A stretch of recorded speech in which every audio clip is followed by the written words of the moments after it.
Dang. Here we go. Bro, it's Uh, fucking hot, bro. Dude, it was a scorcher today, wasn't it? Like, I What think. did this? Go What's ahead. up? No, I go, was go, gonna go. say we got that weird ass warning that it was gonna be like feels like 120 degrees outside. Yeah, fucking don't die. Yeah, please. If you're gonna cook food, like cook outside or whatever, like go cook out in the yard or whatever, but cook on the grass.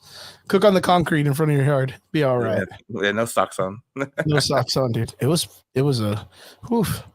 Global Fucking, warming or whatever. That's bro, for that's real, good. bro. I wonder if that's really a thing though, because I Are, don't know. are the conspiracies about the polar cap switching and shit? Yeah, I went I to blame lower on that, Magneto. bro. Fucking blame Magneto. Yeah, I blame Magneto from X-Men '97. Fuck that guy. Motherfucker's dead. Weird.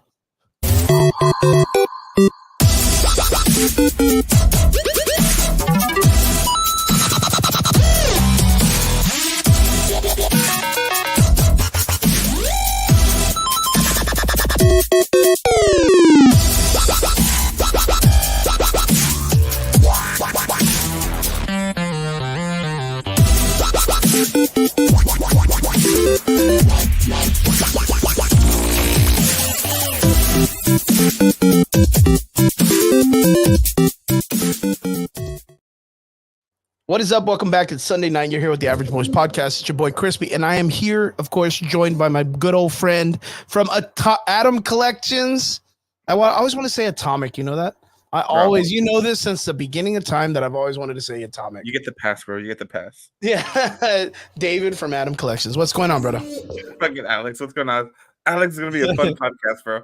Oh, it's gonna be a hell of a podcast. All right, man. He always tells me Star Wars sucks, bro. What's up, John? Yeah. Right? Yeah. Oh man, and we're gonna do Star Wars. We're fucking doing Star Wars today. We're gonna talk Star Wars. It's gonna be great. But before we get into that, dude, tell me how your week is, bro. So like, I had a job interview. It looks like I'm gonna get offered the job tomorrow. I won't confirm where it's at till after I sign the papers. You know what I mean? Yeah. Like once it's good in the bank account, bro, I'm gonna be like, good. This is where I'm at, but it's retail.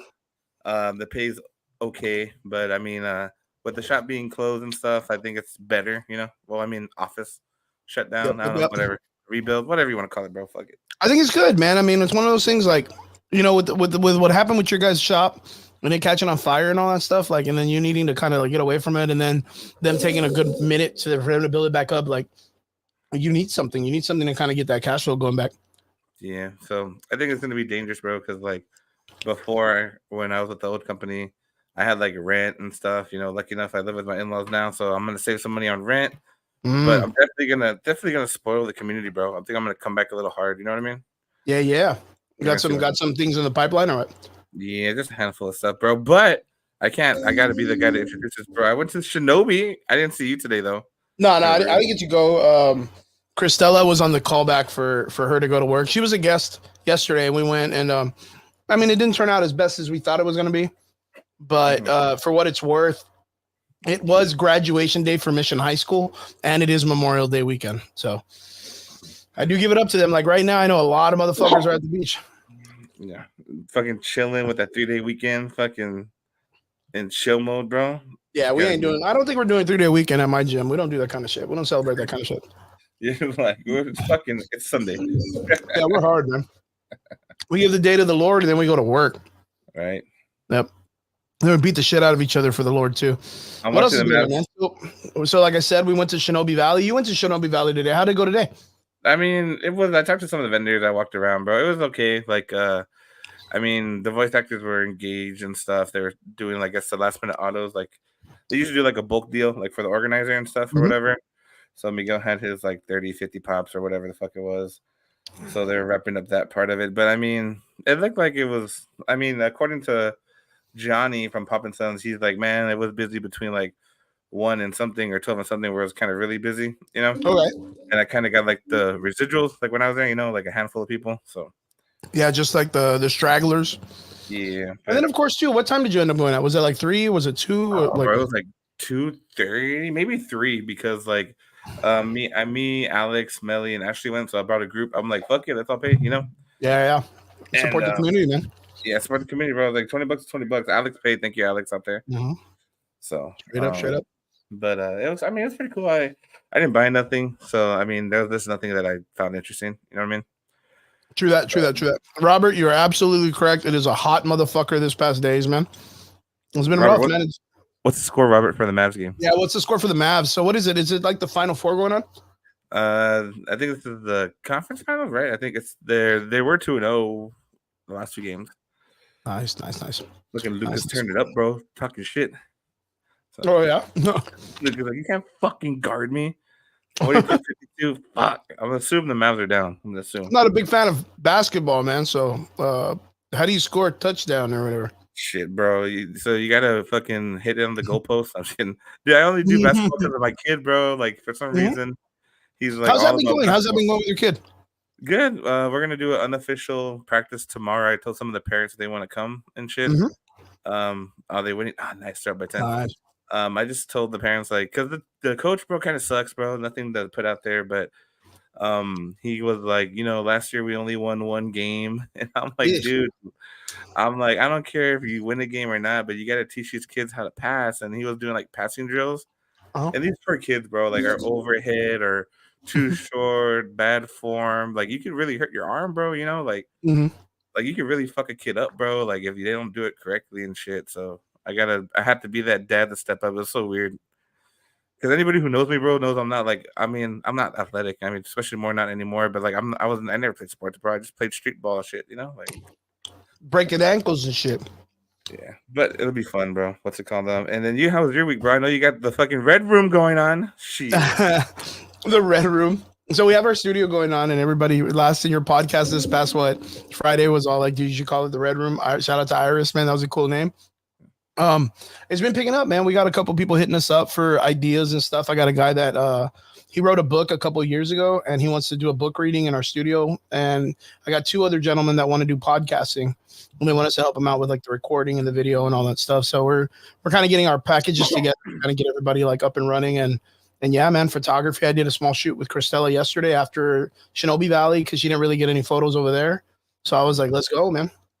Nice. So overall, it's been good. A lot of hustle. Badass, dude. Woke up today. I was kind of feeling a little bit bummed out. I have a pre-existing condition that I've had since I was a child. I was born with a congenital diaphragmatic hernia. And I got like this like bulge in my stomach today, which isn't like super crazy. It's not like a fucking like you've seen like I don't know if anybody's ever heard of it, but like a belly button hernia or anything like that. It's like a really weird bump that appears above like athletes and like weightlifters and all that stuff. But yeah, I just have like a little like a deviation when I sit up at like in the like from the bed position, like when you get up. It's kind of recommended like when you have any kind of like surgeries or any kind of conditions with your stomach, you like roll over, put your elbow down, do like the old man get up or whatever, just to kind of like prevent injury. I didn't do that. I kind of fucked up yesterday. Like, I'm going out. Yeah, dude, it's just one of those things. Like when I'm excited. I don't give a fuck. Yeah, so I woke up with like a sharp pain in my stomach, and I'm kind of like just fucking just brings it down when you get injured like that. But I'm not gonna let that shit stop me. I got things to do. I got things to see. I got conquering to do. So yeah. And I got a podcast to run, baby. So tonight, what we're going to be doing is I'll do the podcast tonight, and then I head over to MK, and they have some dude. I don't know his name. I'm not really familiar with like a lot of like the old school like corridos and like old school cumbia kind of bands and stuff. There's this guy named Larry Hernandez, and he's going to be out there today. Apparently, like he's some like dude that's he's got a pretty good following. I'm going to go out there. I'm going to video some shit. That's what I do, baby. That's what I do. So I got that going on, and then yeah, I wanted to come on here and chat. Of course, we wanted to talk about Shinobi and the pros and the cons. I think, of course, like the weekend was just really rough because of the holiday. A lot of people are just gonna be out there with their family and all that stuff, so it's gonna be rough anyways. But I wanted to talk Star Wars, bro. Like I miss talking Star Wars. And I had invited Nico. I don't know where Nico is. He's probably out there partying. They're at the beach doing their thing. He's out on his motorcycle dressed like a stormtrooper, or I don't know what he does. He's doing cool shit. But yeah, I wanted to do Star Wars because apparently they got a good critique for the Alkalite TV show. Yeah, I think it was saying they had good reviews in the beginning, right? Supposedly. Yeah, but of course, like, look, I'm not biased, or I'm not really taking the opinions of a lot of these people, because of course, if Star Wars hit us up and was like, yo, I want to fly you guys out, red carpet, and let you watch 2 to 4 episodes, and we want you to make a review on it. Can you do that for us? Mhm. I'd be fucking excited too. Like, I'd be like, fuck yeah, baby. Like, all you have to do is use the right font, bring a lightsaber out. I don't give a fuck about the story. I'm in LA watching this shit for free with all the celebrities and stuff. Of course, I'm gonna be like, super happy and shit. So when they come out and they leave reviews, I kind of don't like take it like a grain of salt. That's the way we've kind of always been. But whenever I see the reviews, there's always like certain words that I see in the reviews that I kind of like. The keywords. Yeah, you know what I mean. Like, someone will Yeah. be like, the colors are great. And I'll be like, what the fuck does the colors got to do with the goddamn show? You know what I mean? So while watching some of the reviews, some of the people that saw the first 2 episodes were saying like, hey, you know what? Like, this is great. This is fantastic. The characters are mysterious and all this other stuff. Other people were saying things like, this is a great entry point for someone who doesn't know how to watch Star Wars. Which, mind you, I don't know how the fuck like that's even a thing. You just watch Star Wars. Like, when did you start watching Star Wars? When you were like Bro, young?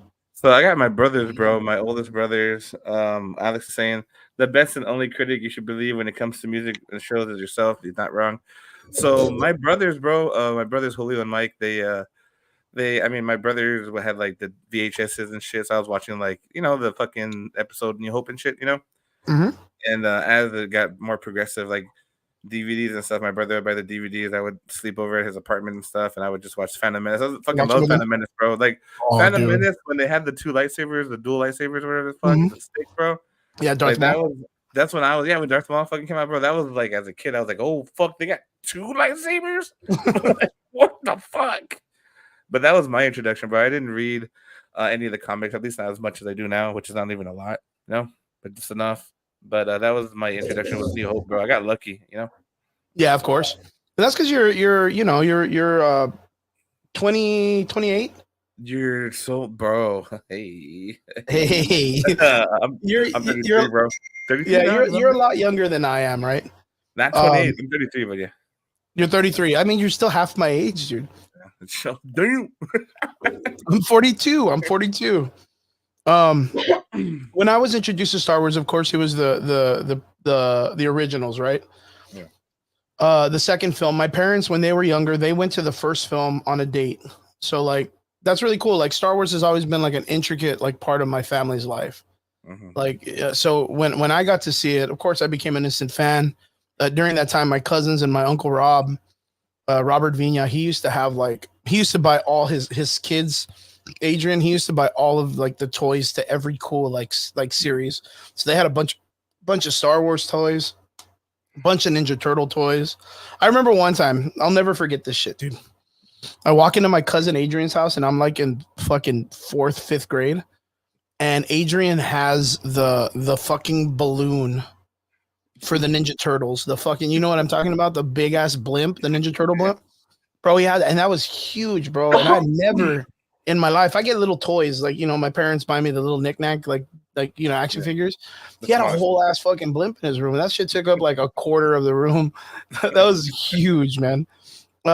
Maybe it wasn't as big as I thought because I was like, fucking 5th grader, like, 4th grader, and I was tiny back in the day.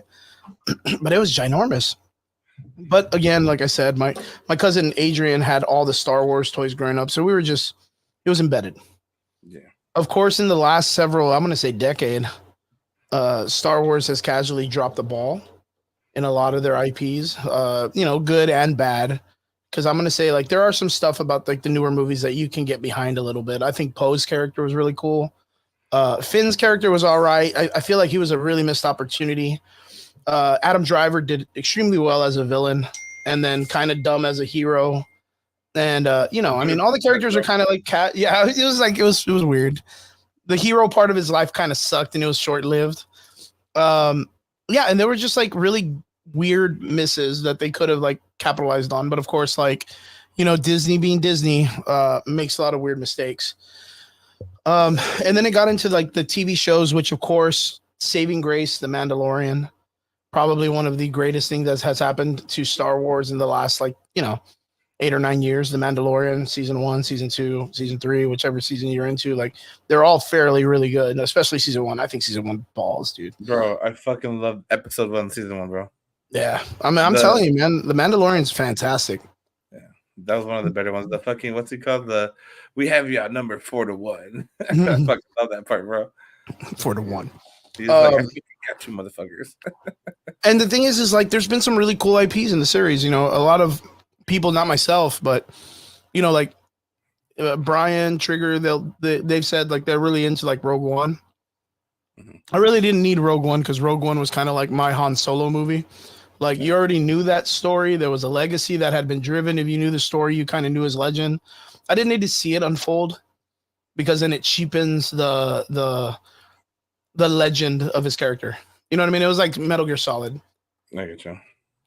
You're like, I kind of already knew that, but I guess we're gonna go through this. Like.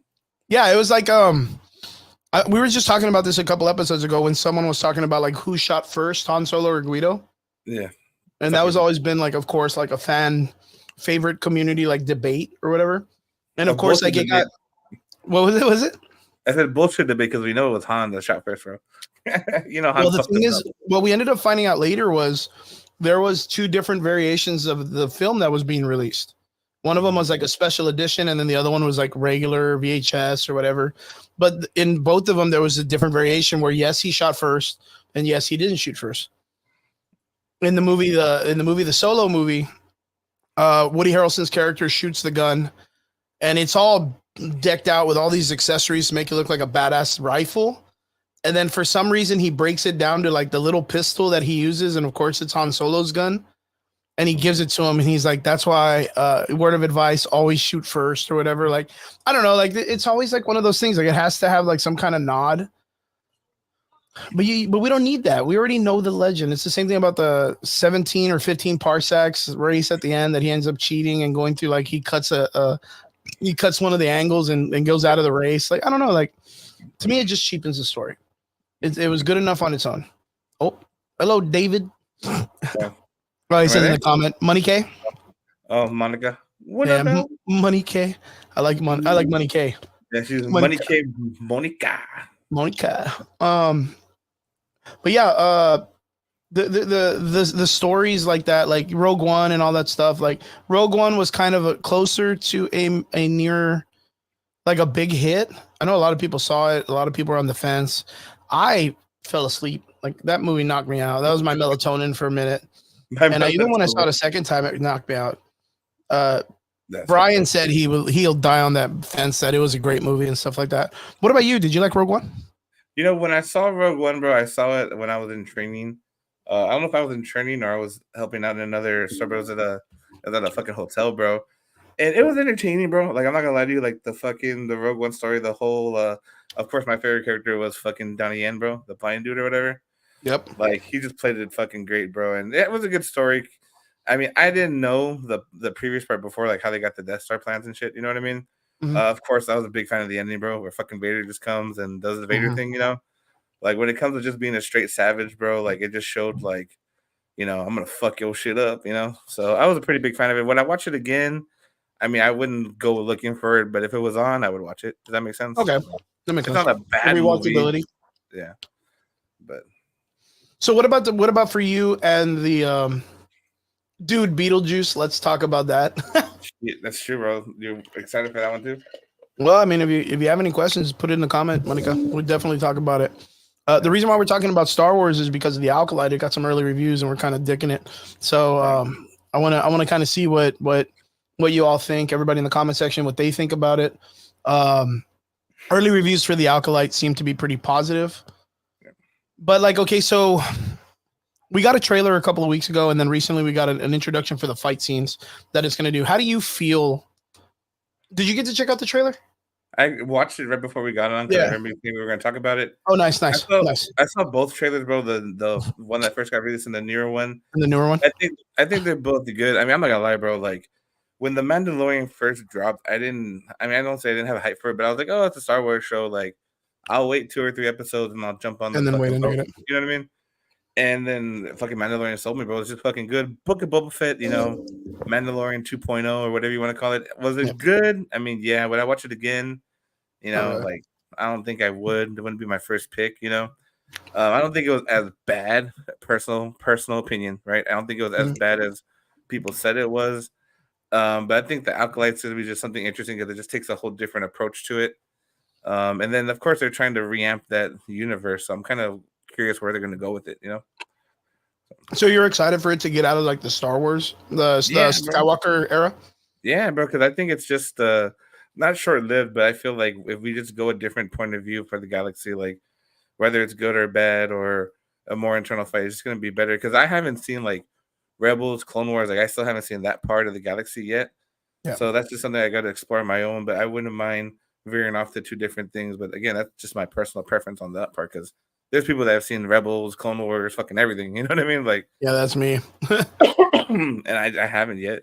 Just. So if you haven't seen that, did you ever get to watch the Ahsoka show? Yeah, I watched Ahsoka. It was pretty good. I mean, right. Were any of the characters like really like, oh, I really dug this, or I like the way the story's done? They have Thrawn and everything. I think Thrawn was introduced pretty good. The biggest one was Sabine, obviously. You know what I mean? Mm-hmm. I'm not gonna lie to you, bro. When Sabine got fucking wrecked on that episode and they fucking just put her in the chamber and shit, I was just kind of like, you gotta be fucking kidding me, bro. Like, when did this become a thing? You know what I mean? Yeah, what the fuck? They could have saved Qui-Gon. Yeah, bro. I'm a big fan of Qui-Gon, bro. Like a fucking huge Qui-Gon fan, bro. And that's what that fucked me up, bro. I was like, motherfuckers, like, but you got to put aside your bias, bro. But look at okay. So in the comment section, we have, of course, Monica said that she liked it. Yeah, fucking Alex is like, Ahsoka sucked though. I like legit. So you got a pretty big like a differentiation when it comes to like the fan base, right? Yeah. Me myself, I grew up watching all the cartoons, the Rebels, and all that stuff. And I'm a grown ass man. I'm older than you, and I still saw that shit. I kind of felt like the Ahsoka show really let it down. The grace of the TV show from what it had in Rebels, but it is what Dave Filoni's vision was, I guess you could say. I mean, I'm 30. Oh, Monica's like, same. I thought she meant she didn't like it. That she was just like, nah, fuck Ahsoka. I'm with you guys. But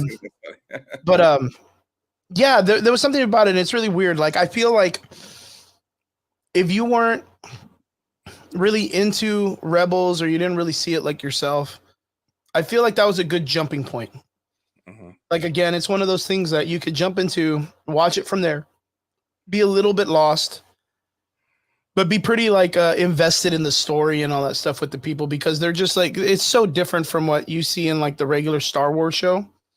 Like, but man, Rebels was so good. Ezra's character in Rebels was fantastic. Ahsoka's character was fantastic too. Really, really dynamic when it came to like all the stories and all the stuff they get.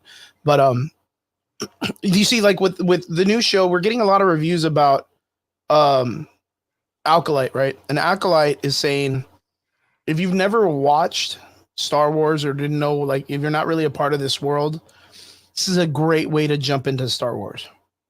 Right. But there's a part of me that feels that that's like one of those code words to be like, this show sucks. It's very slow.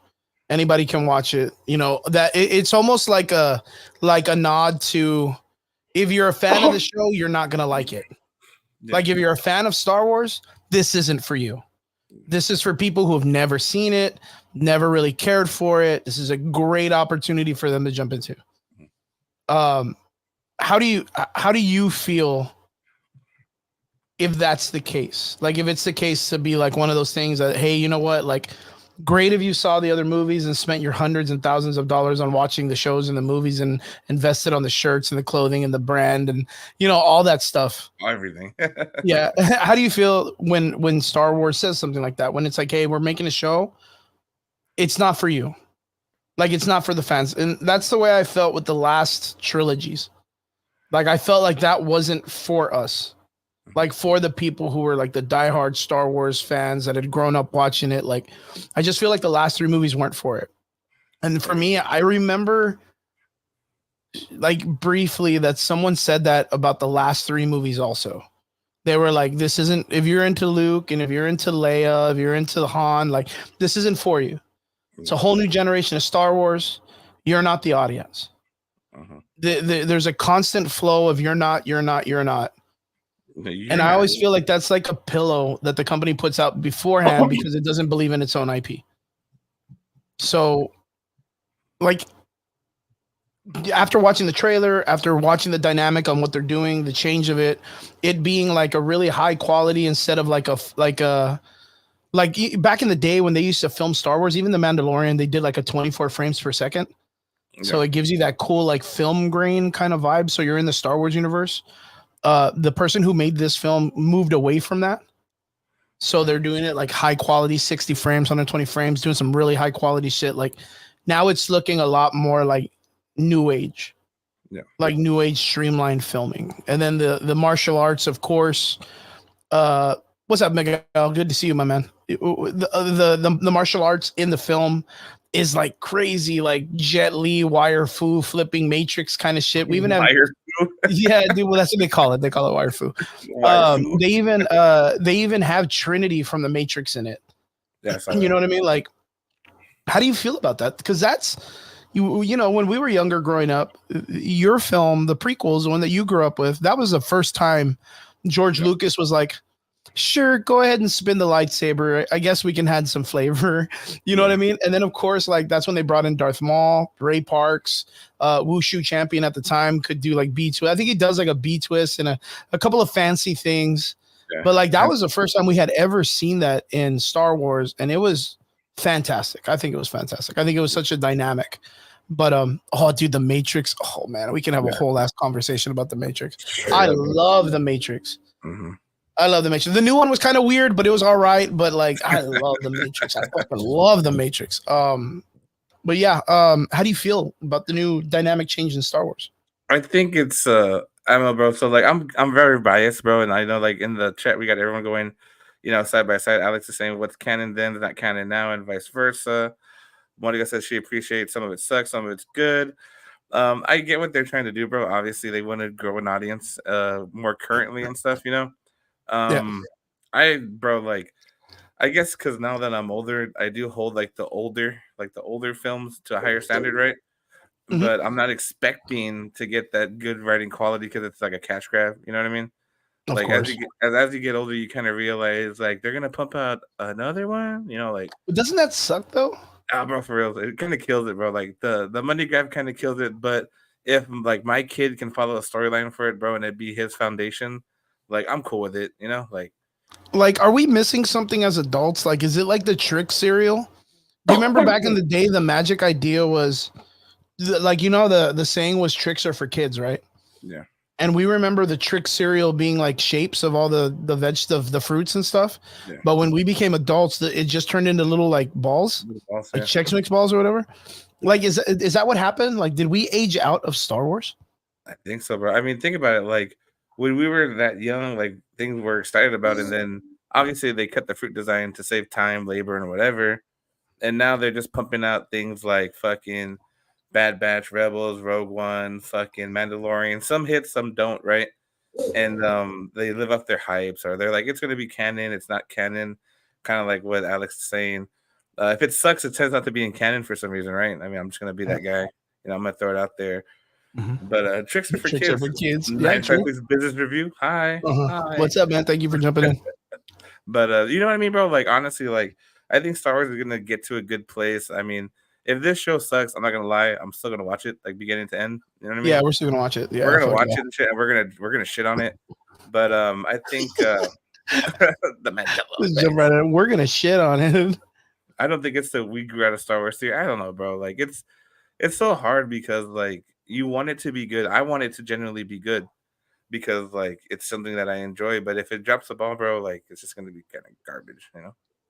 But like, where do you go from here then? Because like the idea is like, man, Star Wars. Other than the Mandalorian, I don't know what it's producing that's really keeping people. Even Andor, which a lot of people were excited for because of Rebels, right? Or not Rebels, but Rogue One, like that prequel, that like very espionage-y, very like, you know, very, very like cloak and dagger kind of idea that Andor brought in. It had its moments, but a lot of people were just like, they just lost interest in it so fast. 4 or 5 episodes in, people were like, it's cool, but it's not cool. It's, there's no like fucking laser swords. There's no people there's no duel. There's no like, yeah, you know what I mean? Like it was missing some elements of the Star Wars like assets that they need to make a coherent story. Even the idea of like someone saying like yourself earlier being like, yo, Rogue One was okay, but the blind dude that could use the Force that did Kung Fu was really cool. And then Darth Vader at the end being a G with a lightsaber was really cool. Like those two elements, one, Donnie Yen's a G. You know what I mean? Like he is, yeah, you could put that dude in a Burger King commercial and I'll buy the fuck out of that shit. You know what I mean? I don't give a fuck what he does. He's the man. And Darth Vader is essentially, Star Wars. Like he is. You can put Darth Vader, you can put him in Fortnite and it's still Star Wars. You know what I mean? So being that those are the two favorite scenes, that doesn't really like sell me that the entire movie was good. You know what I mean? Yeah. Like, you know what I mean? Like it's just that should kind of tell you that it's an okay movie, but without those elements, would it really be up there? No. You know what I mean? Like, so I don't know how Star Wars ruins the ending of an epic masterpiece storytelling of the Skywalker family and then tries to make something new and it doesn't even have any of that elements in it and they expect it to work. That's the only thing I'm scared of when it comes to the Acolyte, right? I don't mind them drifting away from the Skywalker story. Like I don't. I think it's a good idea. There's so much of this universe that you can expand on. And it can be in different time frames. I think I'm one of those people that I've kind of wanted an Old Republic storyline, or not, or like a Legends storyline, right? What Nick Rekieta's emotional support Baldu? That's crazy. Nick Rekieta is this guy that's a YouTuber who recently, he's like a law guy, right? He's like a law YouTuber. He just got arrested recently for like substance abuse and like all. It's crazy, dude. What I do? Oh wait, is this Wrong Hole Rick? Rick, is that you? That's got to be Wrong Hole Rick. That's my boy. It's got to be Wrong Hole Rick. That's one of our guys right there, man. He comes in all the weeks. Hey, what's up, Jay Reed? Good to see you, my dude. What up, Devil? Yo, Jay Reed, let me know in the comment section. What is it about the Ahsoka series that you really wish or that you really liked about that show? I really want to know. Like, I wholeheartedly want to know. For me, the Acolyte show really hasn't like locked me yet. And I'm kind of worried to watch it because of the fact that I know they're going to, the agenda stuff and, they're really going to try to push for that, which is okay. They're not really, fucking breaking, fucking raising the roof here. They're making it seem like every time, a film with a female lead comes out that they're fucking doing something Hollywood's never done before, and it's just the same bullshit over and over again.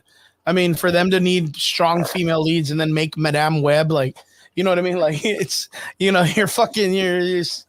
reaching for straws here, bro. Reaching for fucking straws. So, yeah, I don't know how I feel, but I am excited for like Daphne, the one that played, yeah, I already know, dude. Like that hit me so fast. I don't even know why. Like I read the Nick Rekieta's emotional support ballad, and I was like, oh, this is just like a rando from YouTube, like that goes around and like trolls. Trolls, yeah. And then in my mind, I was like, wait a minute. This is my boy, Wrong Hole Rick. That's great. Man, that's so funny, dude. So Nick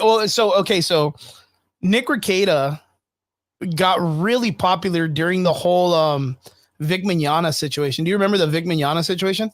What do you know about Vic Mignogna stuff?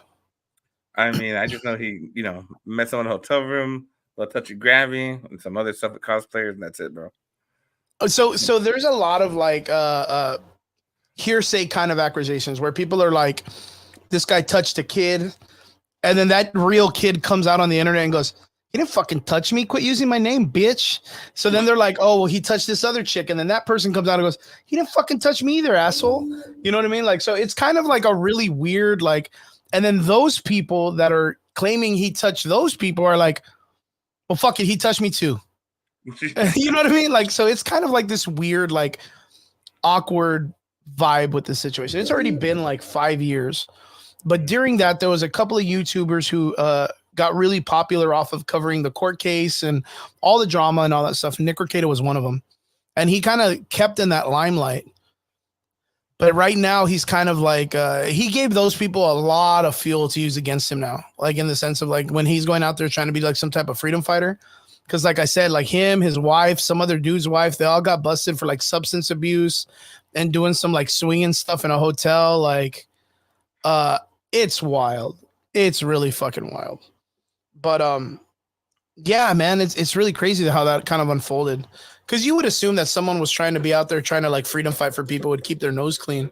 Like, how hard is it, dude? Like, how hard is it if you're out there trying to call people out to not be like fucking blowing people in the corner or like outside of Walmart? Like, you know what I mean? Like, just do it at home, like in the privacy of your own fucking secret room, not in a fucking public place, guys. Come on. Jeez. If you're going to do drugs in private. Right. As much as I can say. Don't do it at the park in front of a bunch of children. You know what I mean? Because it's not going to end well, dude. It's not going to fucking end well.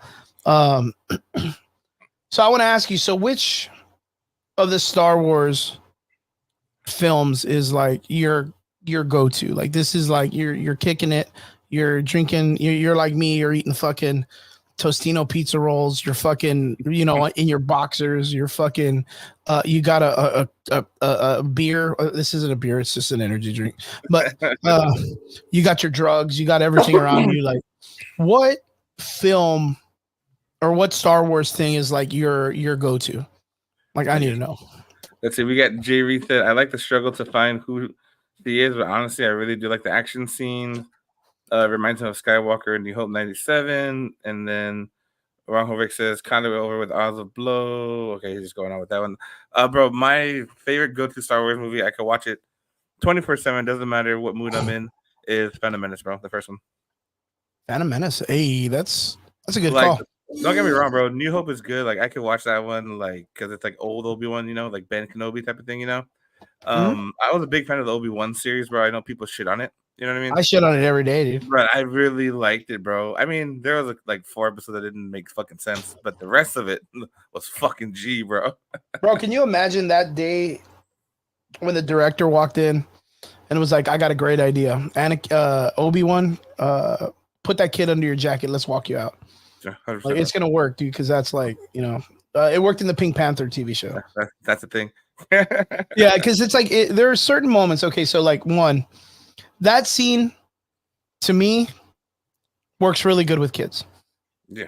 That's like a very like kid-like, funny, like Blue's Clues, or what was that one guy, Master of Disguise, Weegu or whatever, and the little thing. That's very much like those little corny things.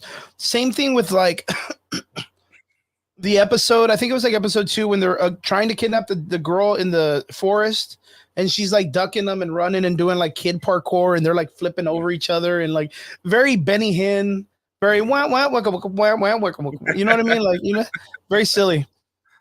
And then that's the thing is they'll tell you like, dude, this is a fucking kid show. This is a kid show. And then there's episodes where like in the film you got like fucking Adam Driver without a shirt on for no reason because it turns Ray on. You know what I mean? Like, I don't need that.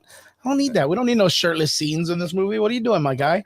You know what I mean? Like, so yeah, it's kind of like a here or there. It's not too much. It's not like a rated R scene or whatever, but I don't know. I never kind of quite know who the audience is when it comes to these films.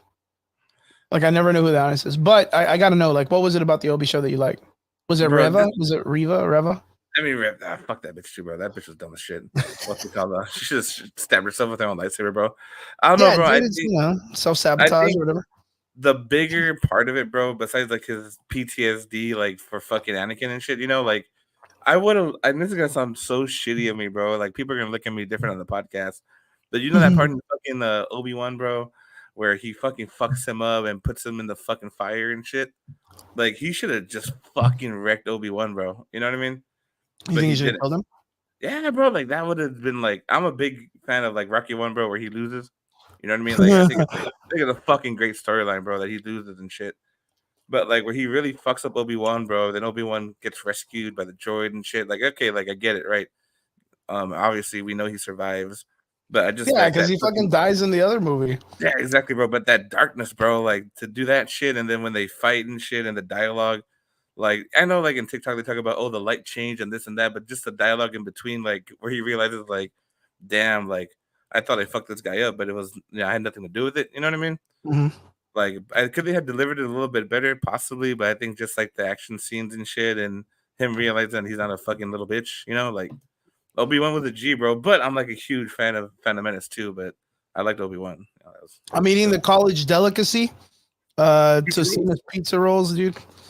Yeah, it's the only thing I've eaten all day, so give it, man, give it. Gee. But yeah, I think the Obi-Wan show, it did had its marks. It was pretty cool. He is a G, definitely. I think Obi-Wan, other than what's his name? I just mentioned him earlier. Qui-Gon Jinn.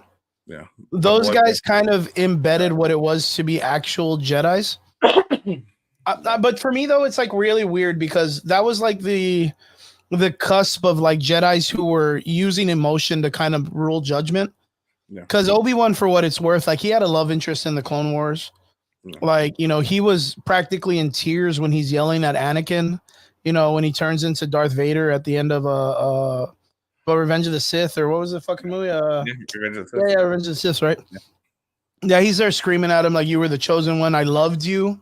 You were my brother. Like you're not supposed to do those things in the as a Jedi. Yeah. So like it's really like but that's the way Qui-Gon was too. Like he goes off, he meets this child, he's got like a high metachlorian count, whatever the fuck that means. And then goes off and saves this kid from slavery to become his master and put him in slavery again. No, I'm just kidding. For him to have like a better life, even though he couldn't afford his mom. I mean, what the fuck, dude? But like, yeah, like he went against the Jedi Council, brought this kid in who he had like he had a feeling, he had a feeling about this kid. He thought it was something special, man, something special about him. You're special, Annie, or whatever fucking Jar Jar Binks says or whatever. Yeah, Jar Jar was the real villain. Yeah, I still think he was a Sith, dude. Hey, bro, I love those fucking lures, bro. Those little fucking side quest things. Yo, even better, Lego's Star Wars is doing like a multiverse story, and in one of the stories they have Darth Jar Jar. Shut the fuck up. I'm not even kidding, dude. They have a Darth Jar Jar. That's fucking cool. And then not to mention, not even to like go over that, the legend Ahmed Best, the guy who played Jar Jar Binks, like, getting fucking reconciliation from like being hated back in the day, in the new series and stuff like that. Like, I love it. That's so great. That was a good fucking villain arc, bro. He fucking came back as a hero. Yeah, dude. Well, I mean, even Jar Jar, right? Jar Jar wasn't a bad dude. Like, he was just, special or whatever. And then he ends up like being so special, like in the head, that he ends up becoming like a fucking politician, right? Who would have seen that? You know what I mean? Right next to Queen Amidala. But Amidala. But Ahmed Best ended up coming out as his character from the TV show with the Jedi Kids. It was like kind of like those adventure shows where the kids get to like jump and gack, or like they get to do, was it like a Treasure Island kind of shit or whatever. It was really cool. I really dug it. I really dug what they did with him too. But yeah, my favorite film would probably have to be I don't know, man. You gotta have one, bro. The one that comes on that you're not changing, bro. That's it. I want to say Return of the Jedi. Like the startup with, if I'm not mistaken, it starts off with Jabba the Hutt. They save Han Solo.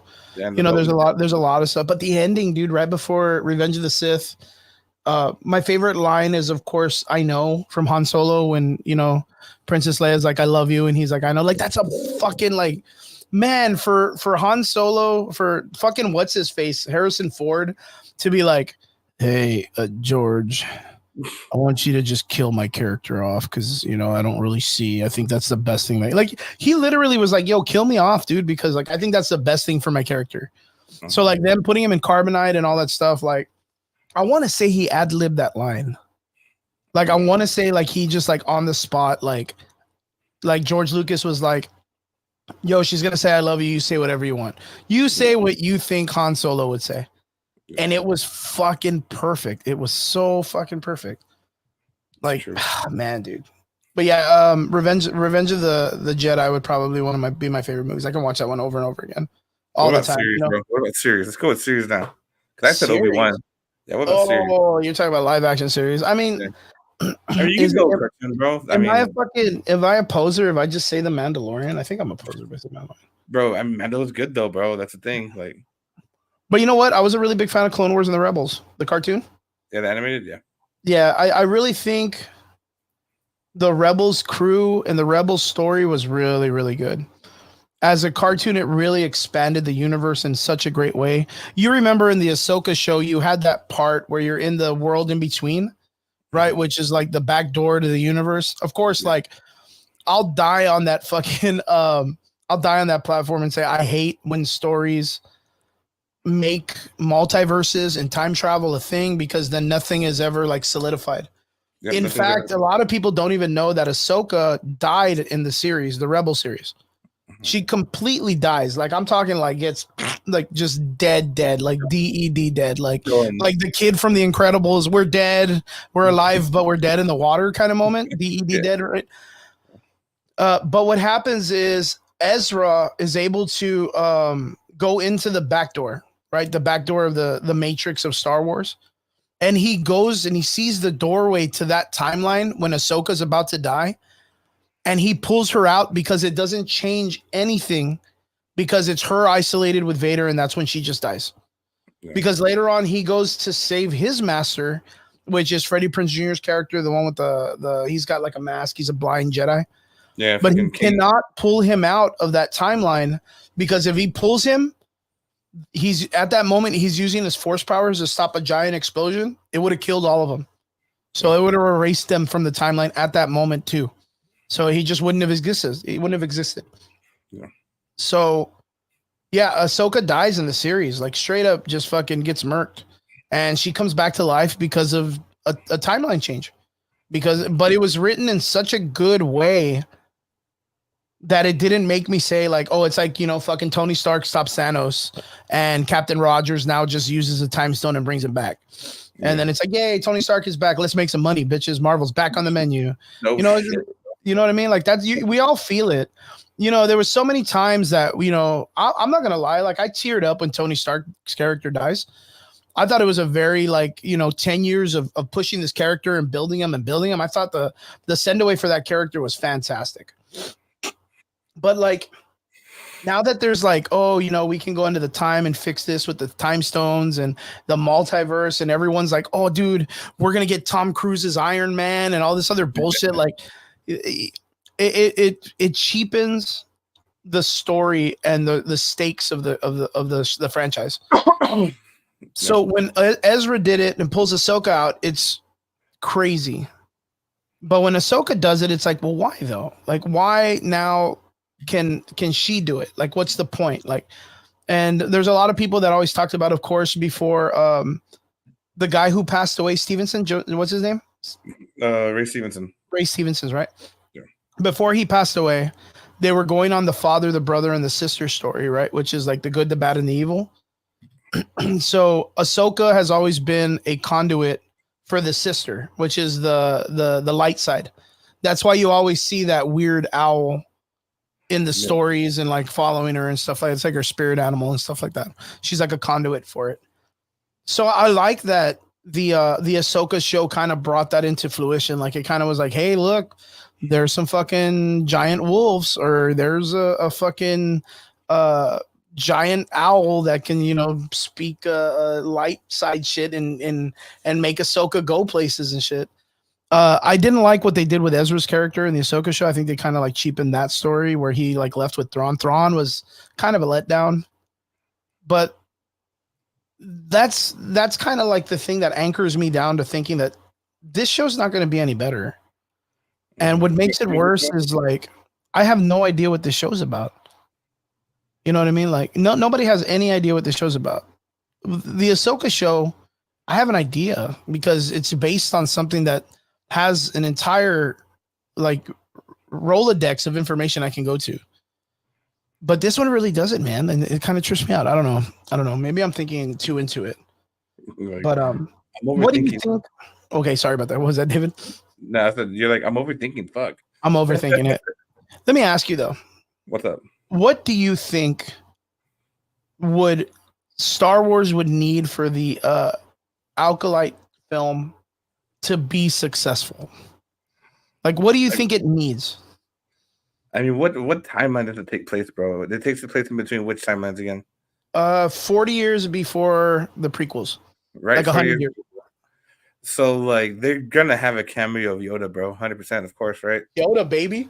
But there's gotta be like a Yoda death, like a near, like a Padawan, a fucking like they have to just have a really awesome death to tie into it, bro. Like, and it sounds real shitty, bro, but like someone's gotta die, bro. Someone's gotta kick. Yeah, the that's bucket. like that one little Jedi kid in the trailer that's like, when I close my eyes, I see fire or whatever. Yeah. And I'm like, she could see us, Anakin kicking the shit out of all the kids in that one room in the early movies or whatever, in the Revenge, or what is it? Yeah.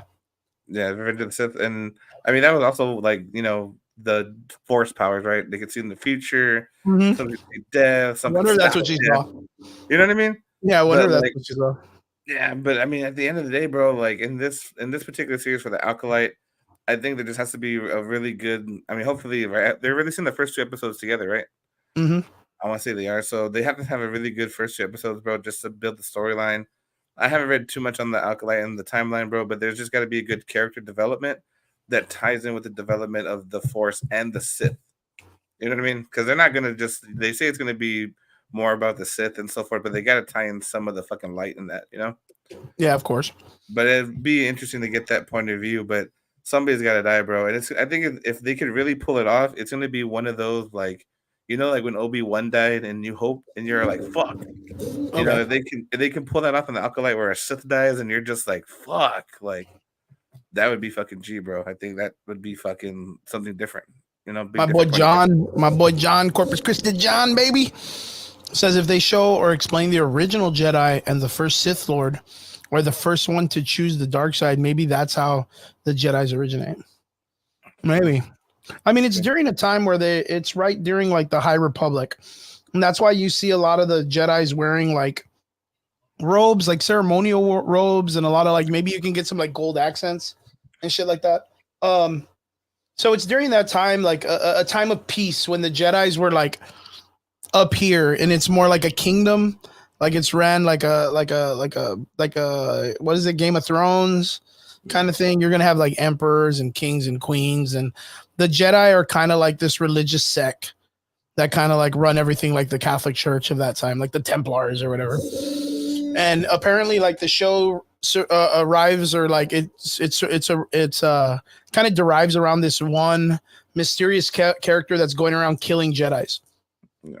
Right. And trying to do some stuff. And then you get introduced to this one character who, I don't know, gets like her mask taken off. She's fighting Trinity. They're going to try to make her a Jedi, like try to come to the you don't understand me. I'm unique. I'm, I'm a firefly, or I don't know what the fuck, dude. Oh, bro, you know what it's gonna be, bro? It's gonna be the Alkalite had a fucking vision of the future that one of the Jedi was gonna kill everybody.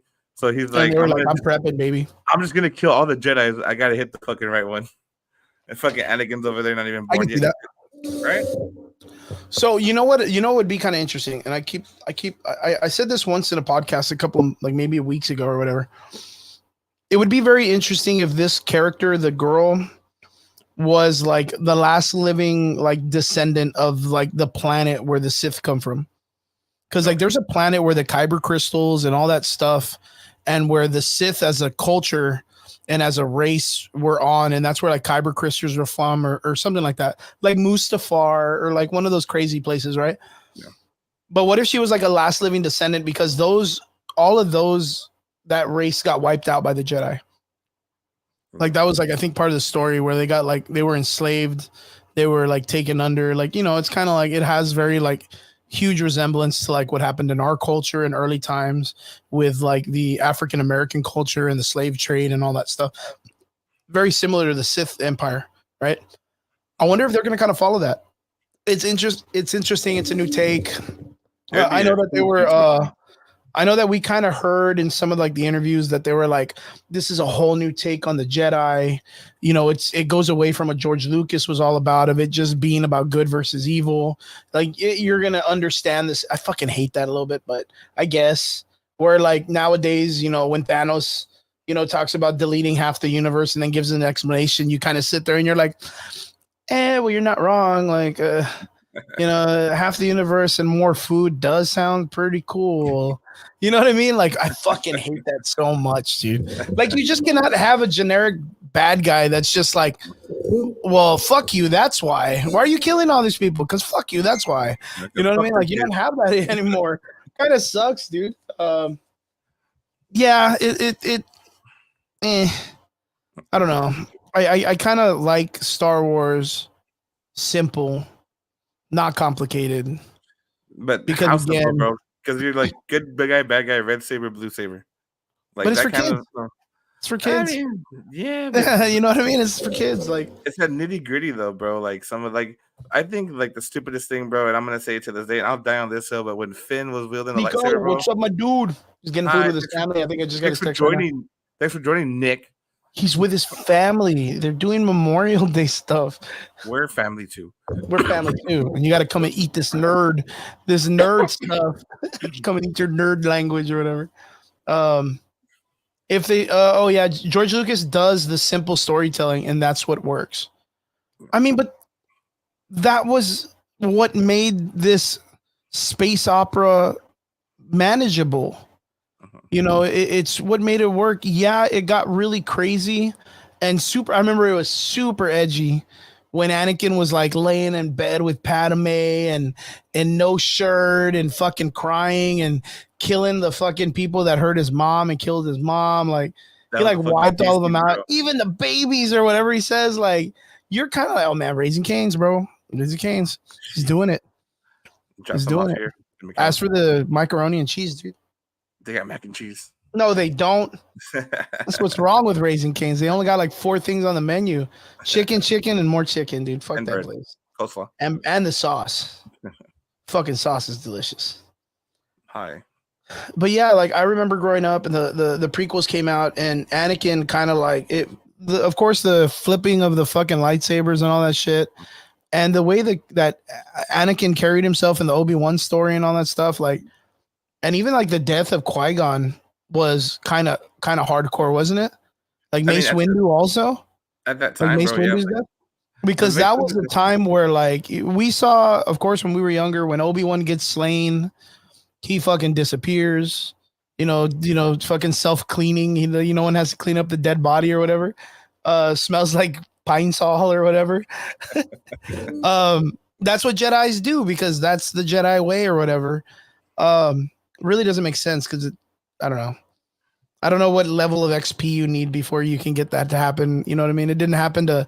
Did it happen to Darth Vader? No, they fucking buffet him in the Ewoks world, right? They buffet him with. Yeah, because remember the Ewoks don't know what the fuck is going on. Yeah, like they're literally like little pit bulls, right? Let's just be honest. They're little bears. So I swear to God, in that part of the movie when they're having a Viking funeral for Darth Vader, you could see the Ewoks with plates. Like they just think that they're just cooking this dude they're fucking cooking him. You know what I mean? They're like, oh, I guess we're gonna eat this guy with plastic on. You know what I mean? Like the Ewoks are just there to munch.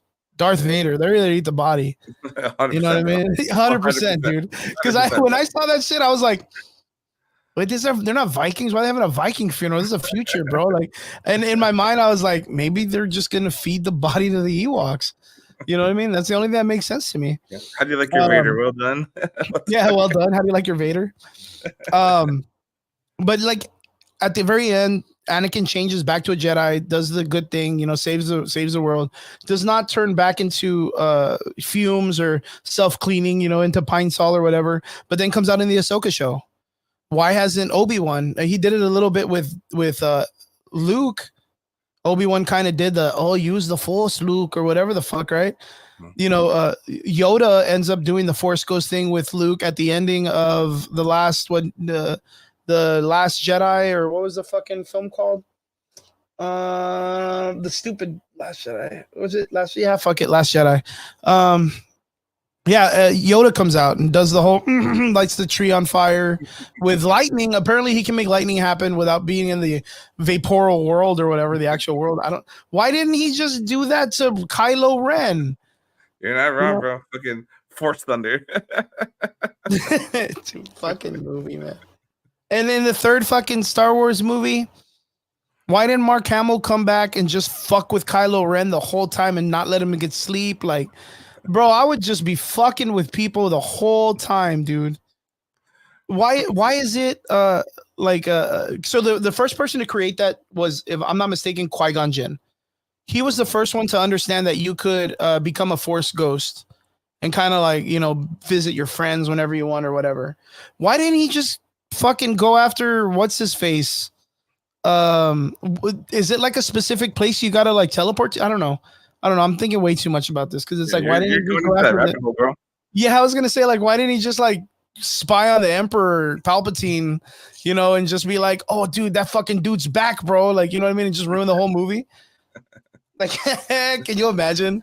Fucking Liam Neeson just shows up in front of Rey Skywalker or whatever her name is and be like, hi, you don't really know me, but Palpatine, dude, he's back and he's your grandpa. He's your fucking granddaddy. Han Solo and Leia had a kid. You gotta meet him.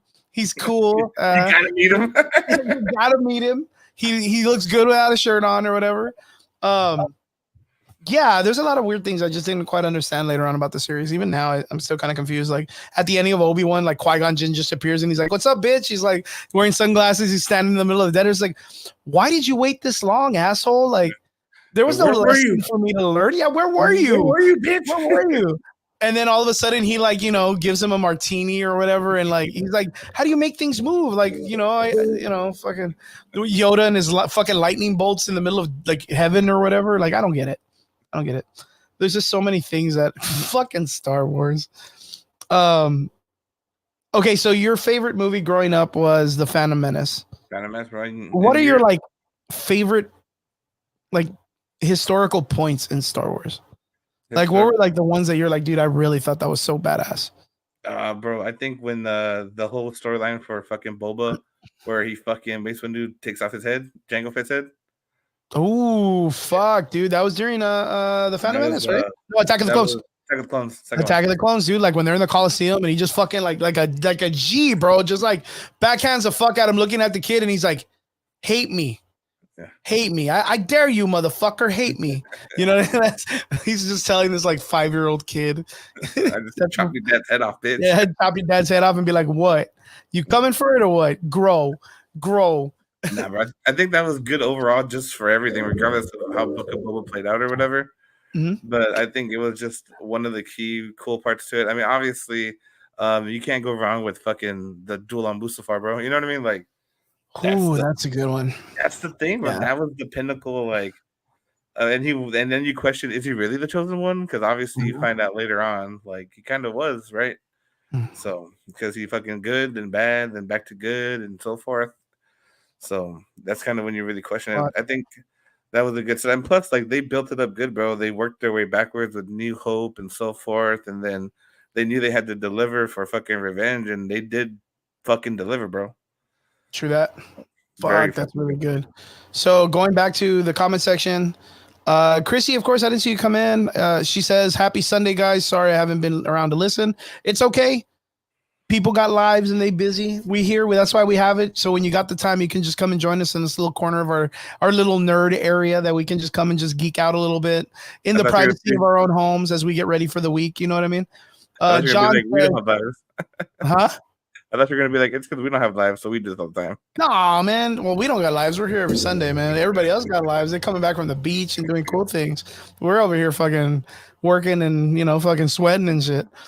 John says, when George Lucas sold the rights to Star Wars and there was a new direction and different perspectives of what he had made, the changes and the feel of Star Wars for the older movies to today's fans and perspectives. Yeah, 100%, man. It is not the same. I wonder what George Lucas is doing. I wonder, like, if he's like crying into the money he likes, like, you know what I mean? Like, if he has a bed mattress with like all the money in it, and like he's literally just crying because they're like, oh, dude, like they made Anakin kiss a dude, or You know what I mean? Like, I wonder if he's like freaking out. Like, I wonder if he's freaking out on what they've done. And Chrissy says, money grab or nothing, nothing more. They really milked it for every dollar and still is with all the side stories. You are not wrong. You are definitely not wrong. Nico's one of his favorite parts was, of course, Darth Maul's double lightsaber, right? And I'm guessing he's doing the part where like the Jedis are all like, everybody this way, and then they turn around and the door open. It's like, bum, Darth Maul. Perfect. Like the song says, Darth Maul. Darth Maul, Darth Maul, Darth Maul, Darth Maul. Yeah, I kind of feel like that's like fucking G time, man. Like that's like a great movement. Elizabeth, what's up, Elizabeth? San Antonio in the house says, at least Star Wars music is always amazing regardless of the movie. What's his name? John Williams. John Williams, man. Like always putting it down, man. I don't think he worked in like the recent films though. I think he came back for Ahsoka. I want to say he came back for Ahsoka because he was probably like doing nothing. He was just like, oh man, I'm chilling. I'll make some Let me make some music for you guys. Like, you know, and he does it very well. John then says George Lucas is doing more consulting for the movies and the shows. Shit, I don't know how much consulting he's doing when they don't listen to him and they put out crap. You know what I mean? Like, man. I was not a big fan of the Reva character in the Obi-Wan story. Yeah, the Rev or whatever. I kind of feel like they kind of like milked her in. Hey, what's up, dude? Hi. Yeah, hi. Davidson. What's up, dude? Oh yeah, school. I forgot. Whatever. I kind of feel like they just shoehorned her in because, you know, they wanted like, again, check boxes and all this other shit. Like they really didn't utilize her character well enough. And her motives were like, it was so garbage. Like the motive of the character, like, well, I'm going to get revenge for what they did for the kids, but I'm going to become a Sith and murder a lot of motherfucking people to get there. Yeah. And I'm going to be a huge piece of shit just to get revenge for these like 5 or 6 kids that got nuked. You know what I mean? Yeah. And I'm going to gladly work under the dude who killed all these fucking kids. You know what I mean? What'd you think about the fight scene between her and fucking Darth Vader, bro? Because Darth Vader was like, "Get the fuck out of here." Well, dude, yeah, it's Darth Vader, man. If you ever read any of the stories, I mean, if you know Darth Vader, bro, like that wasn't even going to be like a thing. There's a great comic book where it's a panel and it's a bunch of like rebels surrounding Vader, right? And there's like fucking 100 and something dudes and they all got guns pointed at him and he's in a crater and they all go like, Vader, you fucking give up, you're surrounded. And he just opens his hands and lights his saber and goes, the only thing I'm surrounded by is fear. And then fucks them all up, dude. You know what I mean? Like, you know Darth Vader, bro. Like, you know that was going to be a game to him. What was even funnier is he was like, I know you, Reva. I know what you're fucking doing. I know you're a fucking backstabber. Here's your lightsaber. You're now working under me. And it's like, what the fuck, dude? Like, you know, she's a traitor. What are you doing giving her jobs, bitch? Like, put some cuffs on that chick. You know what I mean? Yeah, it's wild, dude. It was so crazy, but it is what it is. It is what it is. What is it? Elizabeth says, like Tom, who sold MySpace, living his best life, hopefully. Yeah, that's what George Lucas. No, he's not doing that. He's crying everywhere in the Bahamas or whatever. Every night. The Bahamas. Elizabeth also says Star Killer from Force Unleashed is still a better love story, or however the meme is supposed to go. You, Beth, are not wrong. Star Killer is probably one of the greatest characters ever, who ended up, of course, being Darth Maul, the voice actor for Darth Maul in the Rebels cartoon. Whitmire. Yeah, Whitwer. Yeah, Whitmer. Whatever. Sam W. And he's even a consultant for like a lot of like the Star Wars shows. Mm-hmm. But like, what do you do when you're at that level? Like, that's like Freddie Prinze Jr. Freddie Prinze Jr. comes out and always like, it doesn't matter if you, whatever the fuck, a gray Jedi. Like, there's a whole speech of him like on shows, you know, bashing fans for talking about the gray Jedi or how they feel the Force is. And then he's like, well, fuck you because you're wrong, because I heard it from, you know, George Lucas himself and these guys and that. And it's like, well, bro, I hope you have that same energy with these people that are fucking up the movies in front of you. Like why are you standing up to the fans and not standing up to these people like that are fucking the whole series up. If you're that gung ho about it, to be able to act hard on a fucking podcast, you know, talking shit about fans because they want to see a conflicting Jedi. You know, they want to see Ahsoka when she like disavowed the Jedi Academy and didn't want to go to like the Sith. You know what I mean? Why is that a bad thing?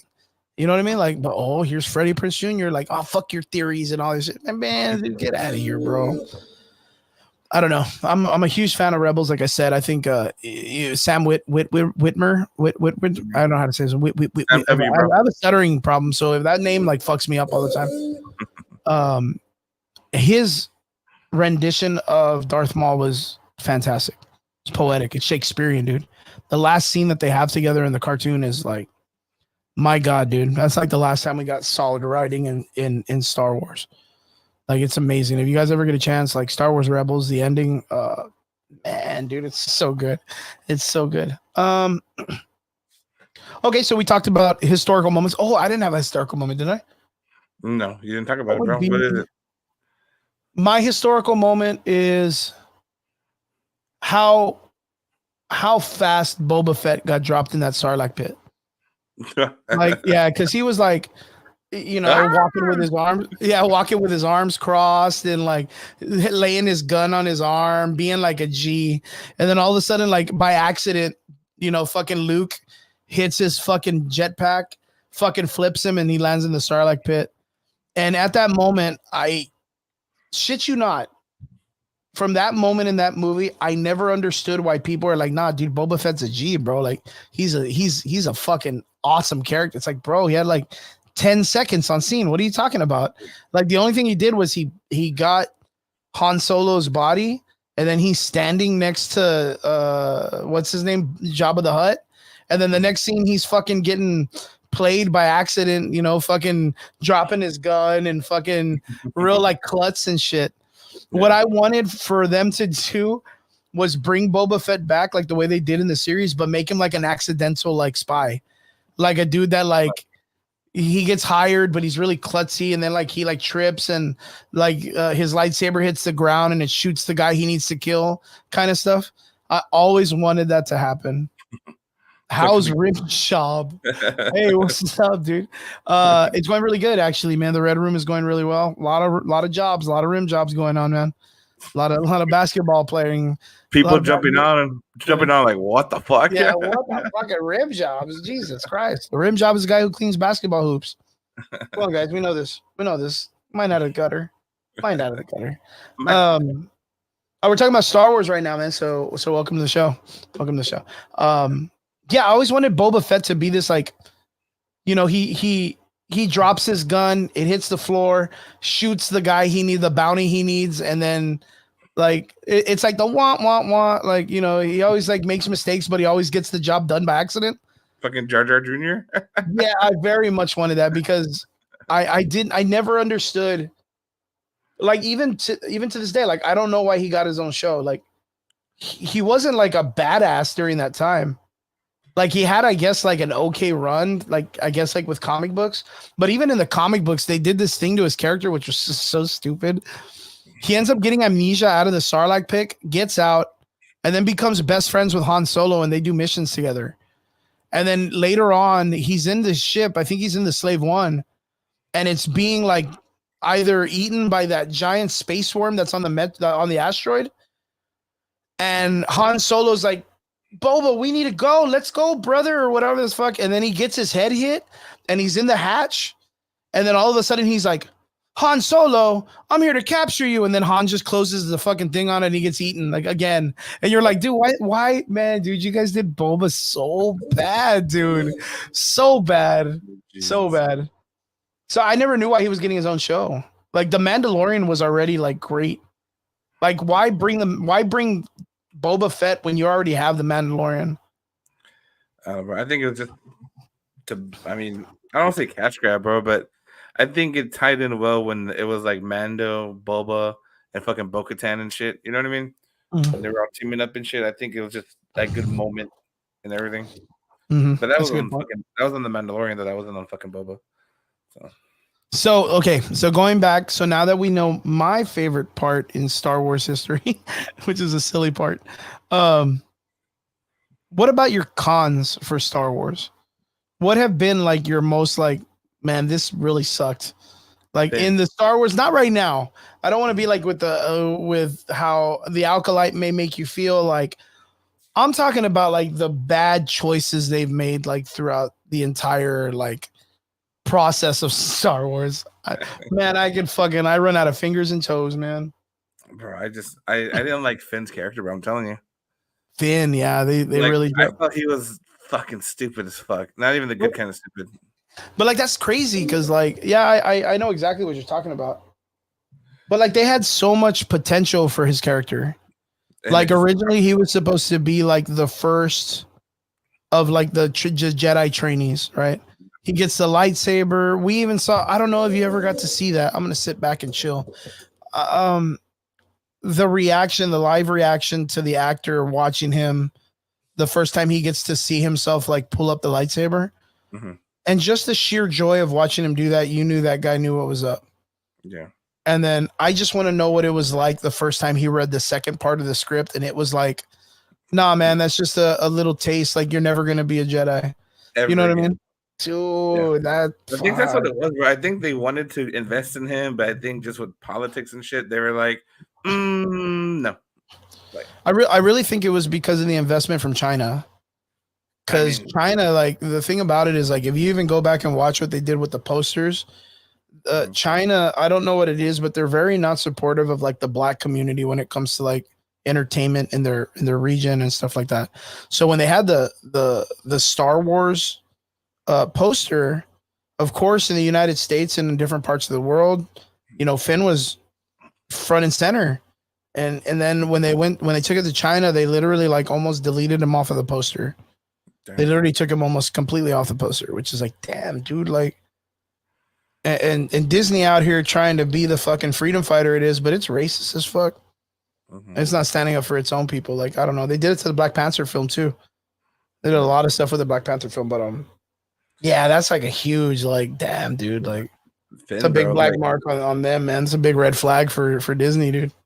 and then the thing is, bro, the only part about it with Finn, besides the first time he draws a lightsaber and shit, and I mean, he talks about it in the interviews that he was like a huge Star Wars fan, but that part where he's in that stupid ship and he's like, I'm gonna sacrifice myself and shit. You know what I mean? And then I Rose, was like, get the fuck out of here, bro. Like, what the fuck you trying to do, bro? But it I was, know. and then Rose comes out and like slams into him going like 80 miles an hour, dude. And And she's like, then you're both of them are cool. stupid. They just walk it off and shit. I thought I that shit was like that they're like feet away from like guys yeah. that are boots on the ground next to that big ass cannon. Mhm. And he can literally just go have a big ass moment with her, like take her out of the thing. She gives him a kiss, like, and these other stormtrooper dudes are just behind him, like 50 feet, being like, "Hey, you think she's gonna kiss him? I bet you she's gonna kiss him, dude. Yo, is she dead? No, she's not dead. Nah, it's not kissing a dead body. That would be weird. Yo, should we shoot him? Nah, let him have their moment. It's cool. Let him Like finish. and be like, they didn't fuck the cannon up. It's still fucking up the door. Like, just let him fuck up the door. Like, we'll kill those dudes first. These two though, yeah, let it play out. Shit, we'll even let him get a head start, right? And get him like, let him run over there. Shit, like it was stupid, man. Goddamn. Um, fuck, that's a fucking good point. Yeah, that was the one that Um, bothered me, bro. Out of all the movies, out of everything, bro, it was just that, bro. That killed me. Elizabeth says Finn could have been such a better, so much better. He and Kelly's character, which is Rose's character, got butchered, and I think it's because of Carrie passing, and then whatever they had to do between the movies. I don't know. I mean, with Carrie's passing, I mean that was kind of like out of nowhere. But boy, did they not mind fucking up her character doing the whole Wicked Witch of the West shit through space, though. You know what I mean? Yeah, they fucking that was a really horrible mark on the Princess Leia character. I don't know anyone in the entire in the entire years of talking about Star Wars that's ever been like, oh my god, Princess Leia flying through space. So poetic. I've always heard people say that was weird as fuck, dude. Like that was a weird choice. That was just as weird as Mark Hamill's Luke Skywalker dying of like force ghosting himself across the nation when Snoke Oh, had been bro. doing it the whole time. That would have been a strong second, bro. That would have been a strong second for me, bro. Because I thought that was dumb as shit too. Get the fuck out of here. Oh yeah, and then the plus 2 different directors, Uh, JJ, fuck 'em up Abrams, and Ryan. I know too much to do it right, Johnson. Yeah, those are their fucking sports names, dude. oh, bro. My fucking favorite shittiest part in the whole entire series, which I will shit on every fucking time I get an opportunity, is when Kylo Ren's character is surrounded by the most useless set of characters, which is the Knights of Ren. Yeah, they're the rim jobs, dude. The Knights of Ren, the rim job team, because they didn't do jack shit. And they're like, pick your hands up, and he picks his hands up and puts them behind his back, and he pulls his whole fucking lightsaber out, and all of them look at each other, be fucking wildered. And in my opinion, he then goes, as if he doesn't understand it or care either. Like, it's like if someone walked into the room that day and they were like, hey, you know, we have a script, but guys, let's fucking don't bring that shit today. We just got to get somewhere. We got to make this make sense. And they're like, well, what do you think, boss? Follow my lead. You know what I mean? So when he pulls a lightsaber out and all the Knights of Ren look at each other like, how the fuck did he do that? I feel like they look at the directing team and the guys, the lights, the boomstick, and everyone looks at them, and everybody looks at the director, and the director's like, fucking thumbs up, dude, to keep it going, guys. Keep it going. This is great. And then Adam Driver, not Kylo Ren or fucking Ben Solo. Adam Driver then goes, yeah, sure, I guess. Yeah, dude, sure, I guess. And then just starts beating the fuck out of these people in real life. Like, I really think he just started just to swing that bitch and just beat him up. Like, that was to me like the most horrible fucking thing. And a nice runner-up too, mind you. Finn's character never showed any fucking prowess to being anybody connected to the Force. Never. In fact, when he's about to get fucking dropped into fucking sand, he's about to like just confess his whole fucking love to Rey, right? A storyline that never gets touched. And in fact, the characters of the story said, hey, you were going to say something. What was that? And they never touch on it again. Never touch on it again. That was like the weirdest connection, but that's not it. It's at the end when they're on the horses for no reason. Horses, fuck them, right? They're on horses. And everyone, they blow the deck up. They blow oh yeah, we got the fucking, I don't know, the shield or whatever the fuck. Yeah, like, let's go back to the base. And he goes, I can't. I got to go over there. And they're like, what's over there? He's like, I don't know. I just have to. Like, something's telling me, as if he's connected to the Force. Yeah. Mind you, everybody in the theater that I was sitting with at the time was super confused. And I told him the reason why he has to go over there is because it's in the script. It's not because he has the Force. It's because he's like, I have to go that way. And everyone in the movie's like, why? And they're like, he's like, oh, and he pulls up the script and he's like, go in this direction. Like, I guarantee it, because that's the only thing that makes sense. The Force doesn't make sense. It's if the script literally was like, go that way. And he didn't know why. It was like his special script literally was like, don't listen to anyone other, like, and they list all the actors' names because they're going to question you. Just say you got to go that way. That's the only thing that makes sense, because he never shows any prowess into the Force. And then all of a sudden, out of nowhere, fucking prophetic powers. You know what I mean? And I think Star Wars is racist as fuck. I mean, absolutely, bro. Finn plus Poe is better than Finn plus Rey. Let's be real, especially with Oscar, especially since Oscar was down. Like, are you talking about like a hookup, like Finn and Poe, like as a couple? Because, like, yeah, dude, I 100% think they fucked. The fucking bromance, bro. Yeah, they were all about it. That's my favorite. The fucking goddamn it, dude. This movie, I could shit on this movie the whole month, dude. No. This is like when you tell me and you're like, Chris, dude, I can't believe we're doing like 2.5 hour podcast. It's It's because of J.J. Abrams I do this shit. Because of JJ. Man, fucking J.J. Abrams, he gives me something. I'm fucking late. What's up, Virus? Good to have you. You're not missing too much craziness. We're just shitting on Star Wars for like whole 30 minutes, man. It's crazy. But man, fucking dude, if I ever make it to Hollywood, like I'm gonna kick J.J. Abrams in the shin, dude. And I'm just gonna deck the fuck out of Ryan Johnson. Kick one in the shin, punch the other one in the face, dude. Like, man, wouldn't man, I'm livid, bro. I cannot believe that Ryan Johnson, and you know what's even crazy? The better production of all of these 3 movies was the behind the scenes video.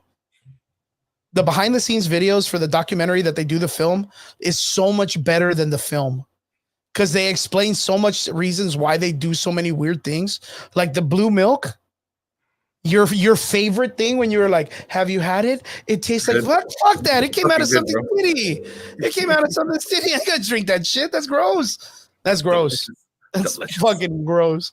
Again, that's like a kid's movie, right? Like the whole like him pinching the titty and getting the milk and then drinking and falling all over his mouth. Kids love that shit. I look at that, I'm like, that's disgusting, dude. That is fucking gross.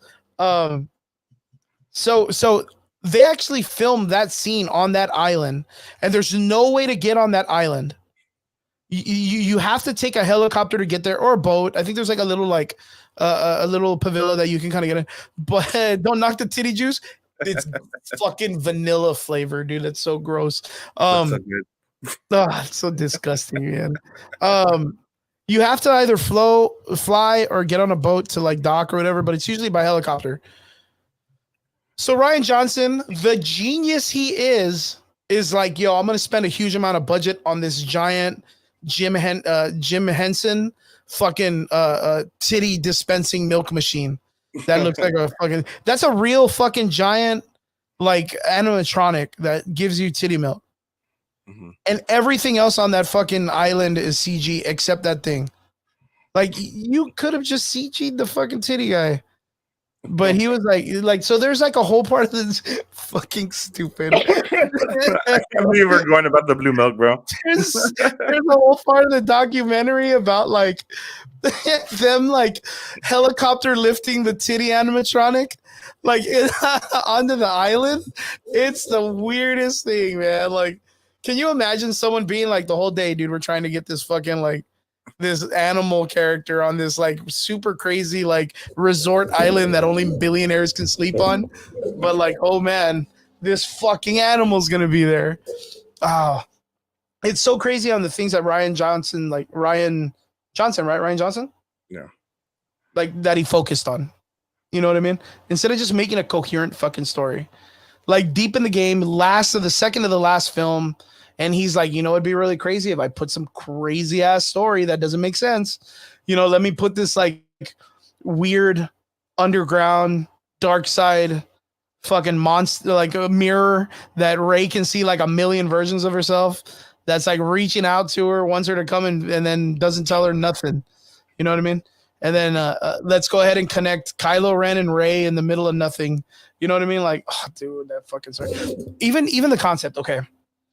So they're going to continue the Rey story, right? We're going to get on a whole fucking theory, consequential story. No shit. They're going to continue the story of Rey Palpatine, right? As Skywalker, her rebuilding the Star Wars franchise and all this stuff. Yo, and apparently she has a baby. What the fuck? Yeah, she has Kylo Ren's baby. Mind you, the only time that they fucked was when they touched hands in Luke Skywalker's thing. Okay. Like that's it. Like that's the only time they ever had some kind of touch. They don't. I think they kissed one time. Maybe it was a life force thing. Maybe like when he kissed her and gave her power. Remember, he gave her the life force at the end. He gave her something. Yeah, maybe you better kids. You better watch out. That's how you get pregnant. You kiss. Slow that roll. Slow that roll, children. No kissing in here. You're gonna get pregnant. That's some fucking. I don't understand. I don't understand it. So Jesus is a Jedi? I believe so. Vince was like, Blue Milk Monster movie coming soon. That's so funny. So it's the Jurassic Park. Dude, I don't know if that's where they film stuff. No. Oh, I don't even know, man. All I know is it's like a resort island They touch sabers. Maybe that was the thing. Maybe it was a bunch of symbolism. Remember when they killed Snoke? They rip apart Luke's lightsaber. Maybe they were really just doing stuff. Like maybe they were just like that was just a symbolism of what they were doing. The explosion was the you know what I mean? Like, and they join me, Ray, or whatever. They touch sabers. That's great. Vince says Ray's baby will be Ezra Miller. Yo, Ezra Miller is wild as fuck. Yeah, I could see him coming out in Star Wars. Ew, ew. Yeah, I'm telling you, man. I don't understand how or what time or in any situation that Ray and them had like an actual thing. What is up, Shoe? A new podcast in the comment section. Good to see you, boys. Good to see you, my guys, man. Miss you guys. Hope to get together soon. We're talking about Star Wars, and the question is when did Ray and Kylo Ren consummate a baby? Because he's supposed to have a baby in the next movie coming up with his baby. So did she put like a clone in him? You think she put a clone in him? No shit. That's like immoral, man. That's super immoral. But yeah, we've been talking about Star Wars this whole time, and my question to all you guys in the comment section is: what is the worst thing you've ever thought Star Wars did to ruin the franchise? Like, what is your favorite bad part of Star Wars? And why is it Finn's character? I'm just kidding. Yeah, I'm just kidding. Wrong. Yeah, like I know you don't like him too much, but what is it? I have an ick now. I cannot watch that part again. Yeah, no kidding. Yeah, it's because it just doesn't make sense. Like even going into the next part of the Rey saga, they want to get away, which is what they're trying to do with the Acolyte. They want to get away from the Skywalker saga, right? Yeah. But they're still like doing huge things. All the prequels is the worst. Damn. Know, like, man. that's my favorite part. That's my favorite part. I'm about to fuck up fucking Mark, bro. Mark? I fucking love Mark, bro. God damn it. Now we're fucking fighting Mark. Now we're getting it. Why, Mark? You gotta let us know, or you gotta let us know, Chewinu. You gotta let us know. Why is it the prequels are the worst part? So for me, the worst part was I have two worst parts. My number one worst part was the last film that they did, right? And it's the scene where Kylo Ren is surrounded by all the milk duds, the rim jobs, right? Jar Jar Binks. That's funny. Like the whole entire character. The Knights of Ren, which they were nothing big in the show, even though they try to make them big. It's when he puts his hands behind his back and he pulls the lightsaber out, and all of them look at each other confused, and then even fucking Kylo Ren's like, yeah, I don't get it either, but let's go. Like, you know what I mean? Like, well, let's go. That's so fucking wild, this scene, dude. Jar Jar Binks. But you see, like that was a big thing too. Like Chew a New podcast says, Jar Jar Binks was like a really hated character back in the day. Really hated character. Like, I mean, I didn't hate him as much, but I mean, he wasn't a fan favorite, you know? Yeah, like I mean, the silly, but then again, it's like that character is a portrayal of what the movies are supposed to be, like the silly, kid style story. Like I got it because it was during like the podcasting scene, or not the podcasting, the pod racing scene. And you introduce this character, and there's like a Mad Max kind of vibes where they're doing like races with like children for some reason, like Boba and shit. Yeah, it's a Boba. Yeah, they have like that one Jewish B guy that's like, your Jedi powers don't work on me. You got to pay me with money. It's just a Jewish guy, like a character. There's a really big love nose. That guy, bro. Yeah, you want to buy the kid? You want to buy him? It's just gonna take money, man. It's gonna take money. Like, I love that fucking character. I think he's fucking funny as shit. He's like, we'll throw a dice for the shit. Yeah, it's super. I'm telling you, man, they're super racist. That was literally a Jewish character. That was like a Jewish guy, like straight up. He's like, "Oy vey, like you gotta get him, man. You forget about it or whatever." Like he's just straight up, talking just about everything he did was about money. You can't like fucking, Jedi mind trick him. They never explained that. They never explained that. They never explained like how is it that the Jedi mind trick didn't work on that one dude. Yeah. Throughout the entire series, it works on everything else. Except even Rey Skywalker gets like dudes like to give her guns, to fucking open doors. Like, oh, bro, that's a no. I take my shit back, bro. That shit's stupid too. Oh, fuck that. And don't forget your weapon. Yeah, don't forget your weapon. It just drops it and shit. You were like, God damn it. Oh, fuck. I'm telling you, the last three movies were fucking, they were bad, man. They were real bad. You know what was actually something that always made me laugh? Was every time Kylo Ren threw a shit fit. Oh, bro, for real, bro. Every time he fucked something up with a lightsaber and then turned around and was like, get out of my room or whatever. Like it did every time, dude. Every fucking time. There's that one scene where they're like, she got away. And he's like, what? She got away. And then he just pulls the lightsaber out, beats the fuck out of that, like the fucking console. And then he's like, anything else? The guy's just like, they have 2-for-1 deals in the cafeteria, like burritos and burrito Tuesday. SNL, bro. Yeah, the SNL, yeah, the fucking boss or whatever. I can't even remember. He just does. Oh man, dude, it's so stupidly good. It's so dumb good. Yeah, that was like, I don't know how to explain it if it was good or bad, but like that shit was fucking fire, dude. Every time he threw a shit fit. There's that one time in the elevator, he gets out of talking to what's his name, the fucking Snoke. Snoke's like, take that stupid fucking helmet off, dude, you dumbass or whatever. And he gets in the elevator and he's just sitting there. And then he just starts beating the shit out of the elevator with the helmet to fuck it up. And I was like, damn, dude, this guy can't take any criticism, bro. He just breaks his shit. He's like one of those Smash Brothers kids that loses and just beats the shit out of his control on the ground. I was like, yeah, that's Kylo Ren, 100%, man, 100 fucking percent. Chuanu says Binks was the main Sith Lord. We were just talking about that too. We were literally just talking about that. What's really cool, Chuanu, is Lego Star Wars just released a new game basing it on the multiverse. And in one of the parts of the story, you can YouTube it, like just to be able to watch it so you don't have to play the game or buy it or whatever. They do the evil Jar Jar Binks storyline. And it kind of caught me and I was like, damn, dude, like that's pretty fucking cool. That's really fucking cool. He is the god of the Siths. He's the god of the Siths. Yeah, I love watching like all of those breakdowns of people being like, yo, this is why Jar Jar Binks was always like the main dude. Yo, you know what's kind of exciting actually to think about? If it's, yo, that could be a thing, man. What if they bring in Darth Plagueis in Acolytes? Yeah, what did they? I mean, because it's before that time. It's literally Emperor Palpatine right before him. It's the guy who taught him. Yeah, you know, we may even get like a young Dooku. I know we're gonna get like maybe a young, not a young, but like older teenage Yoda, from what I'm saying, because it's literally like 100 years before that. And Darth Plagueis was the guy who taught Emperor Sidious. That was his like Sith Lord or whatever. And he's the one that got him enthralled with the idea of like bringing people back from the dead. There's like the tragic story of it. No, yeah. The one you get what I'm saying, right? No, I got you, bro. That one I know. Yeah. For me, I've always think one of the biggest things that they've missed out on the series was not bringing back Mace Windu.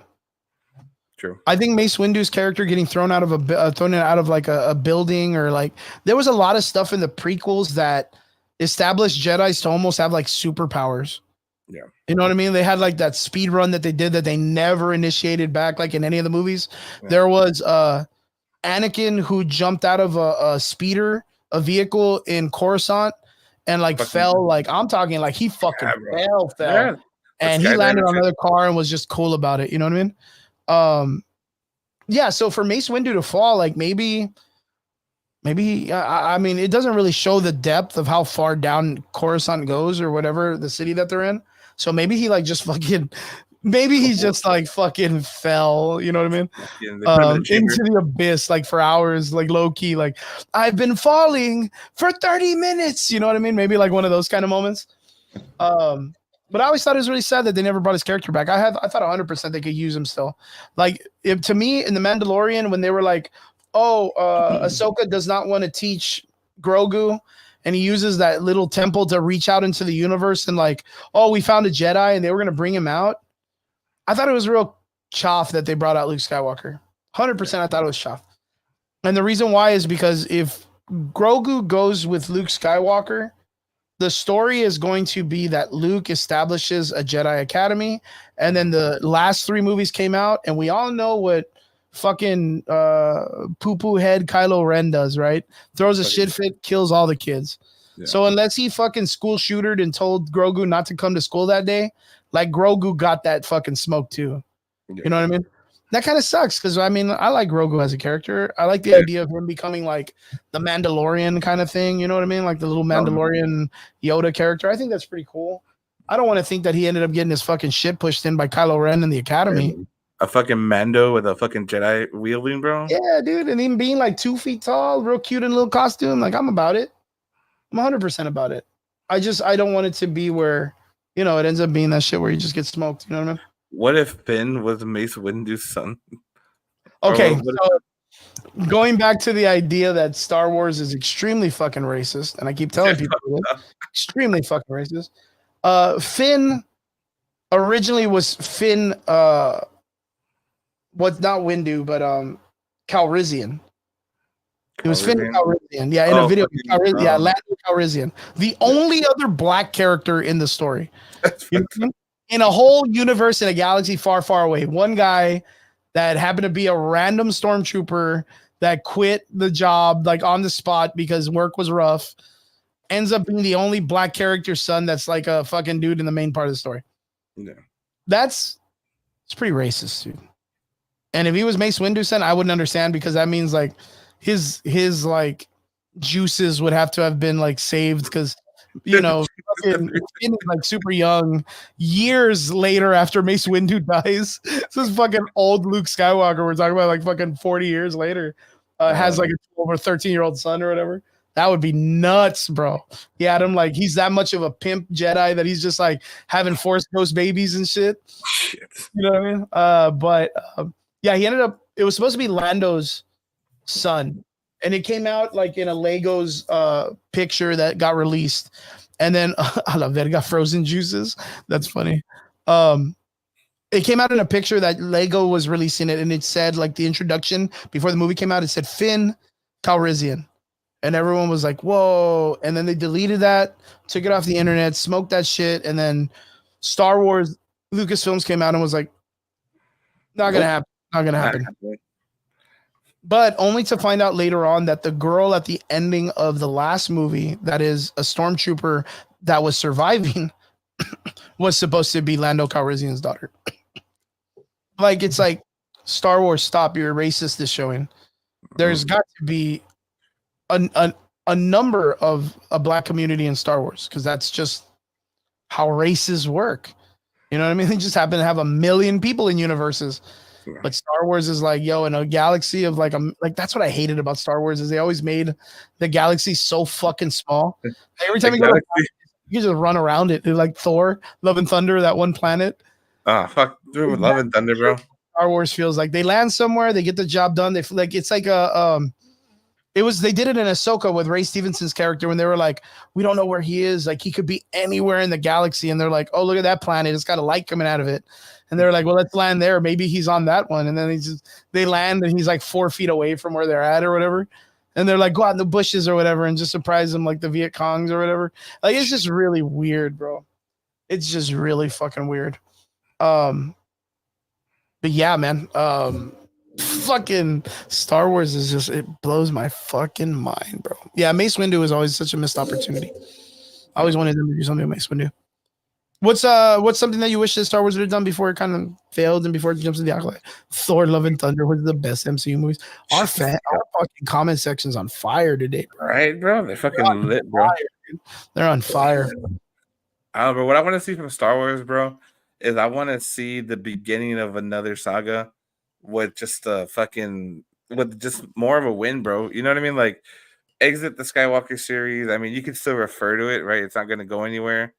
But if they were to start before, in between that fucking 3 and 4 and run a series between there, I think it has a lot of potential, bro. Like, we know a little bit of what was going on between 3 and 4. Like, just build off that. So, you know what's really weird? The gravitas of the Skywalker saga in the universe, I kind of feel like it ain't shit. You think so? Like this is like a neighborhood watch kind of problem in the galaxy. Like this is like a neighborhood watch kind of problem in the galaxy. Like I know it seems like it's big because it deals with like the Republic and all that shit.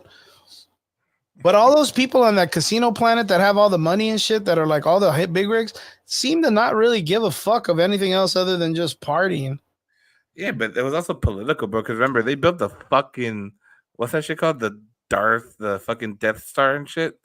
Like they were wiping out fucking planets, bro. Like Yeah, but I mean, again, that casino planet didn't seem to be bothered by it. They were still they out there paid, chilling.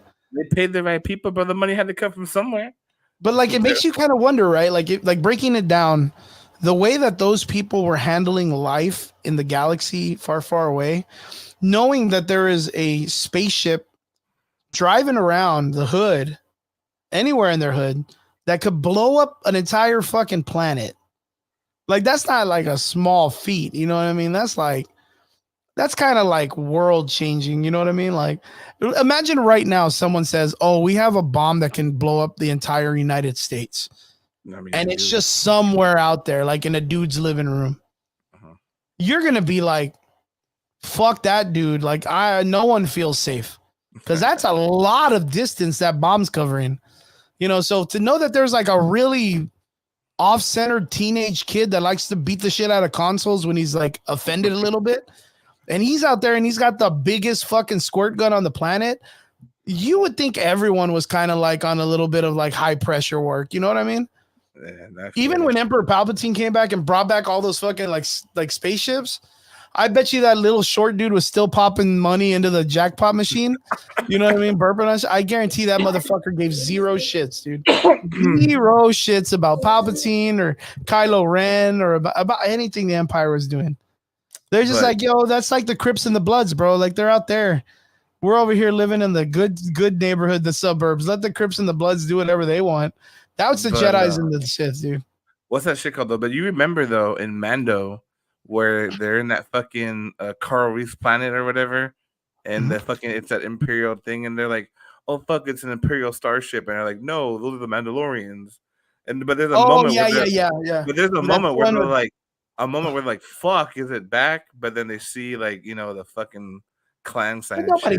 Come on, I don't think so. You got to give it that, bro. I get it if it's like that town was very small. They barely had like, I mean, wasn't it like an orphanage or some shit? What did they have? It was like a fucking bullshit planet. Yeah, it was like Tortuga in the fucking what is it? Pirates of the Caribbean. It's just like you know what I mean? It's like a little town, dude. It's like a little town. Like I get it. Like if anybody shows up looking like they got like a spaceship, that whole town's just shitting on themselves. Yeah, you know what I mean? They knew what it was though, bro. Oh yeah, that's like. But then again, it's like when you see a car and it's got like Nuevo Leon on the back or something, you're gonna be like, "Oh fuck, dude, these guys are gonna steal my lawnmower." Or, you know what I mean? Like you're judging, bro. You're judging. You know what I mean? I just think that's what it is. I think in this time period, the Jedis and the Sith are just like the Bloods and the Crips. Like that's just what it is. Like it's just like gang violence, dude. And all the rich people are like, "You all do your hood stuff somewhere else. I'm busy doing casino things and betting on horses and stuff."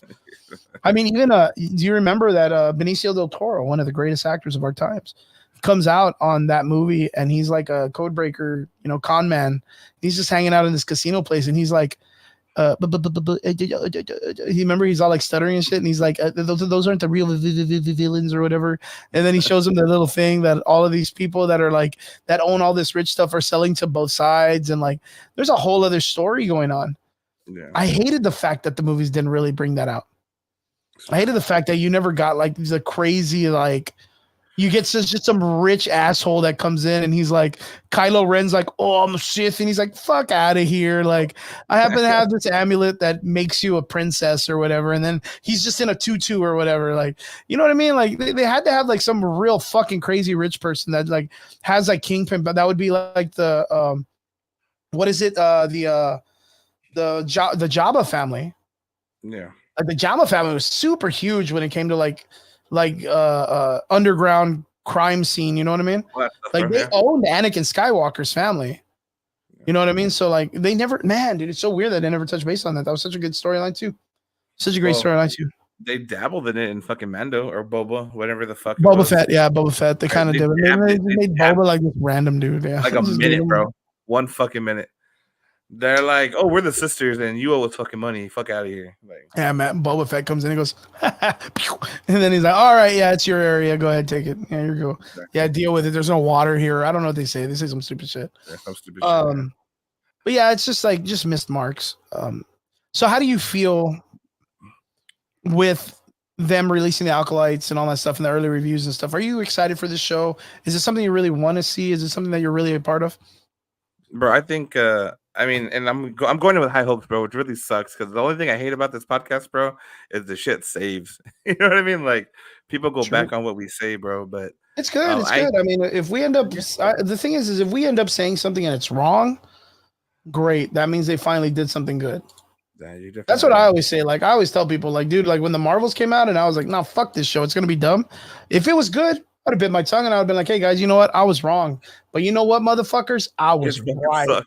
Yeah, I was right. Bro. Yeah, it was a bad movie, dude. How are you gonna sing in fucking middle of the movie, bro? I'm so baffled by that shit. Fucking crazy, dude. I'm a celebrity. Put this hood on. The fuck out of here.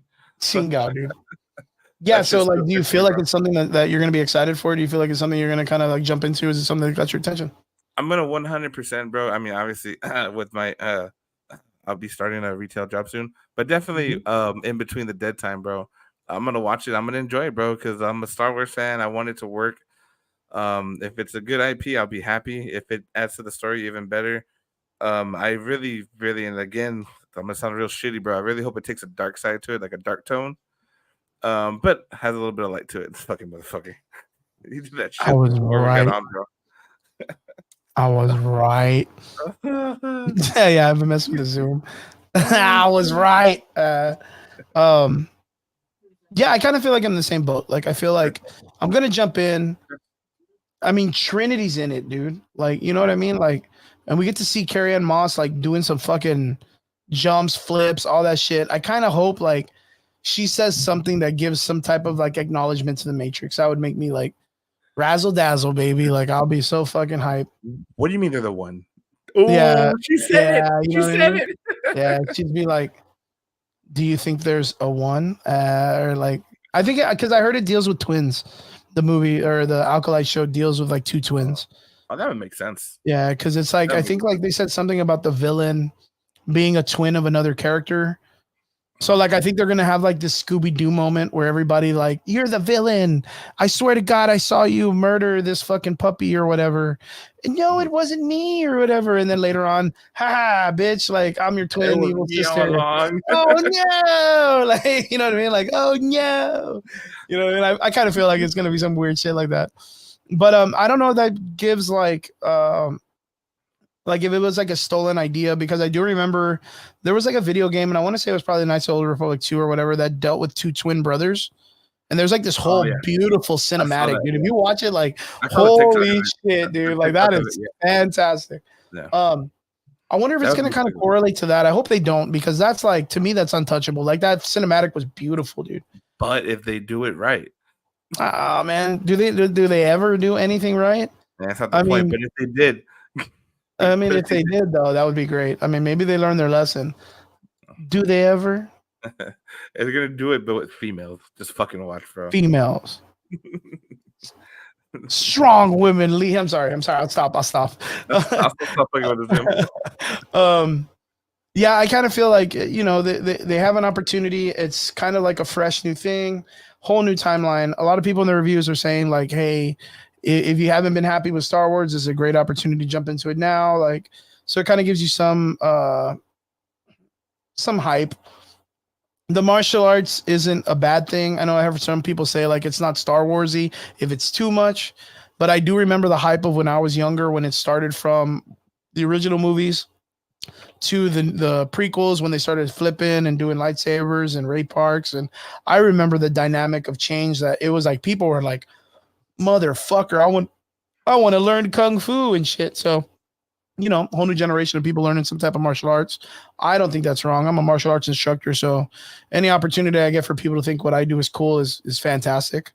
And yeah, I think the Acolyte might have some potential to be a really good hit.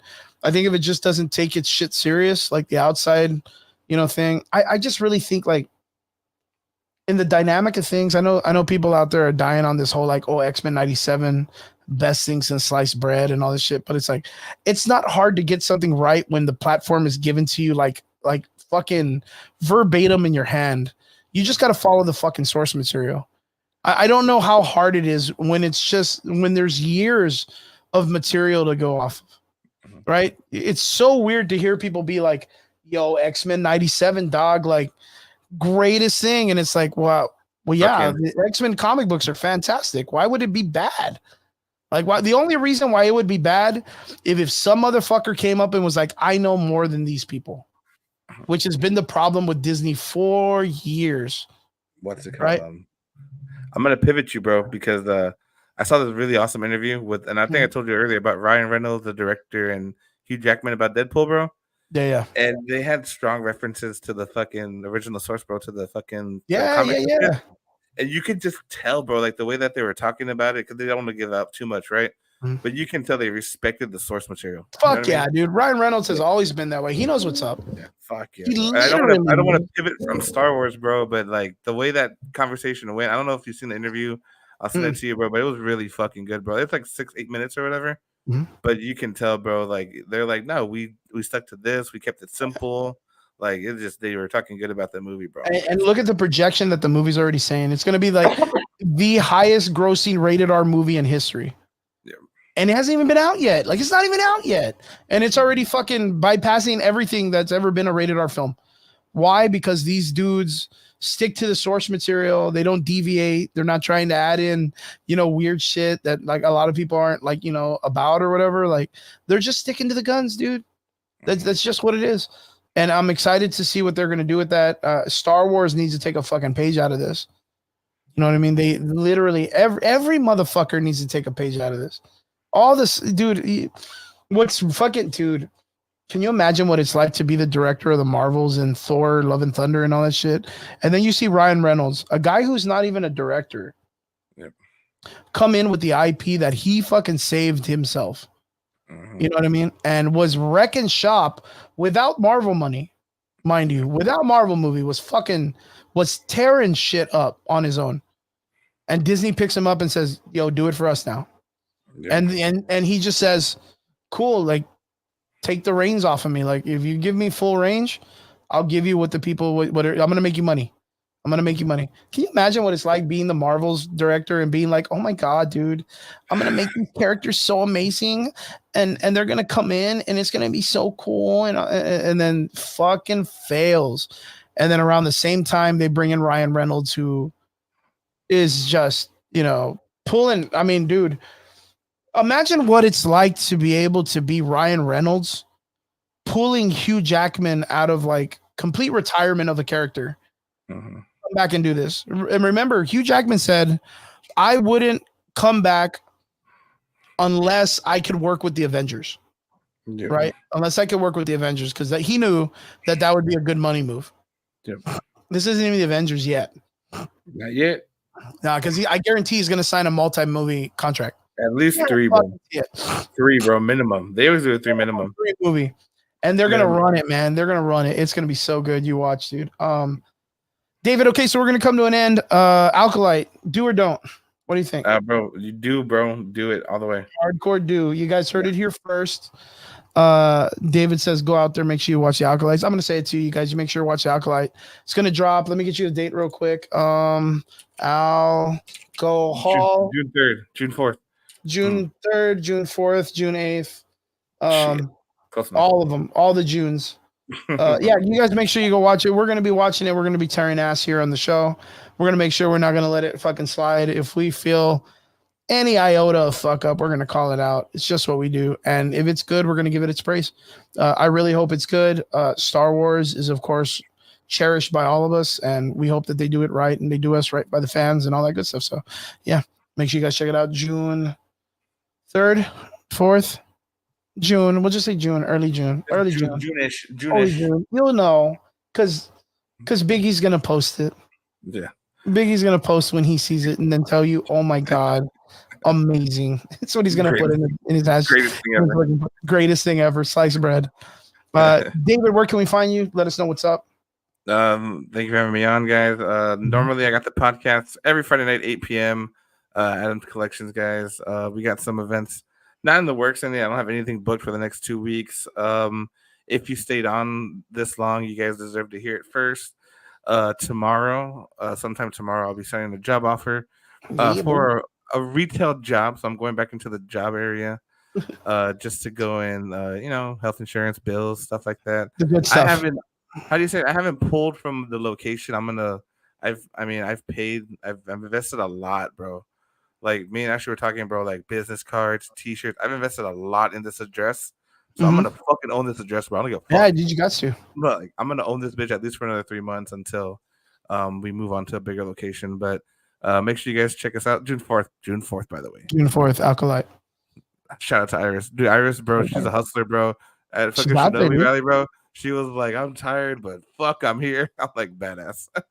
Sweet. Yeah, she did an excellent job. Everybody did an excellent job. They did as best as they could. I really hope that they were able to get their money's worth. And yeah, man, onwards to the next one. Guys, you already here. Make sure you guys tune in every Friday night, 8 p.m. with Adam Collections podcast. And don't forget to hit up David for all your pops and all your cool needs. Yeah, hit him up DMs, bro. You guys can meet behind some dark alleys and get some cool ass shit. Some cool shit.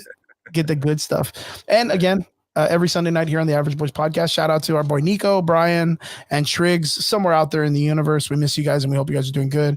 We really hope that you guys, 5.5 pregnant? What 5.5 pregnancies? Damn, that's a lot of babies. Oh, you mean 5.5 months, probably. I mean, of course, my brain just trickles out there. Yeah, it just goes out there 5.5 pregnancies. Yeah, just straight up hitting it, dude. She's like, oh, fucking assholes. Months. There we go. Months. Oh, fucking months. Yeah, guys, every Sunday night here on the Average Boys podcast. We really hope that you guys enjoy hanging out with us, being with us, guys. Don't forget to like, share, subscribe. Make sure you guys put it out there. Let people know that we do some crazy shit every Sunday night. We hope that you guys are being safe, trying to stay cool in these really crazy weathering times. Remember, if you're going to cook eggs outside. It's really funny. If you're going to cook anything, make sure you cook it outside for a day. Science experiments and shit. Why not? Yeah, and we really appreciate every one of you, to our extraordinary listeners. Thank you guys for tuning in. We appreciate you. We hope you're being safe. Yeah, we'll see you guys again next Sunday here on the Average Boys podcast. Hope you guys have a good weekend or a good week, right? Because it's not even the weekend anymore. Fuck.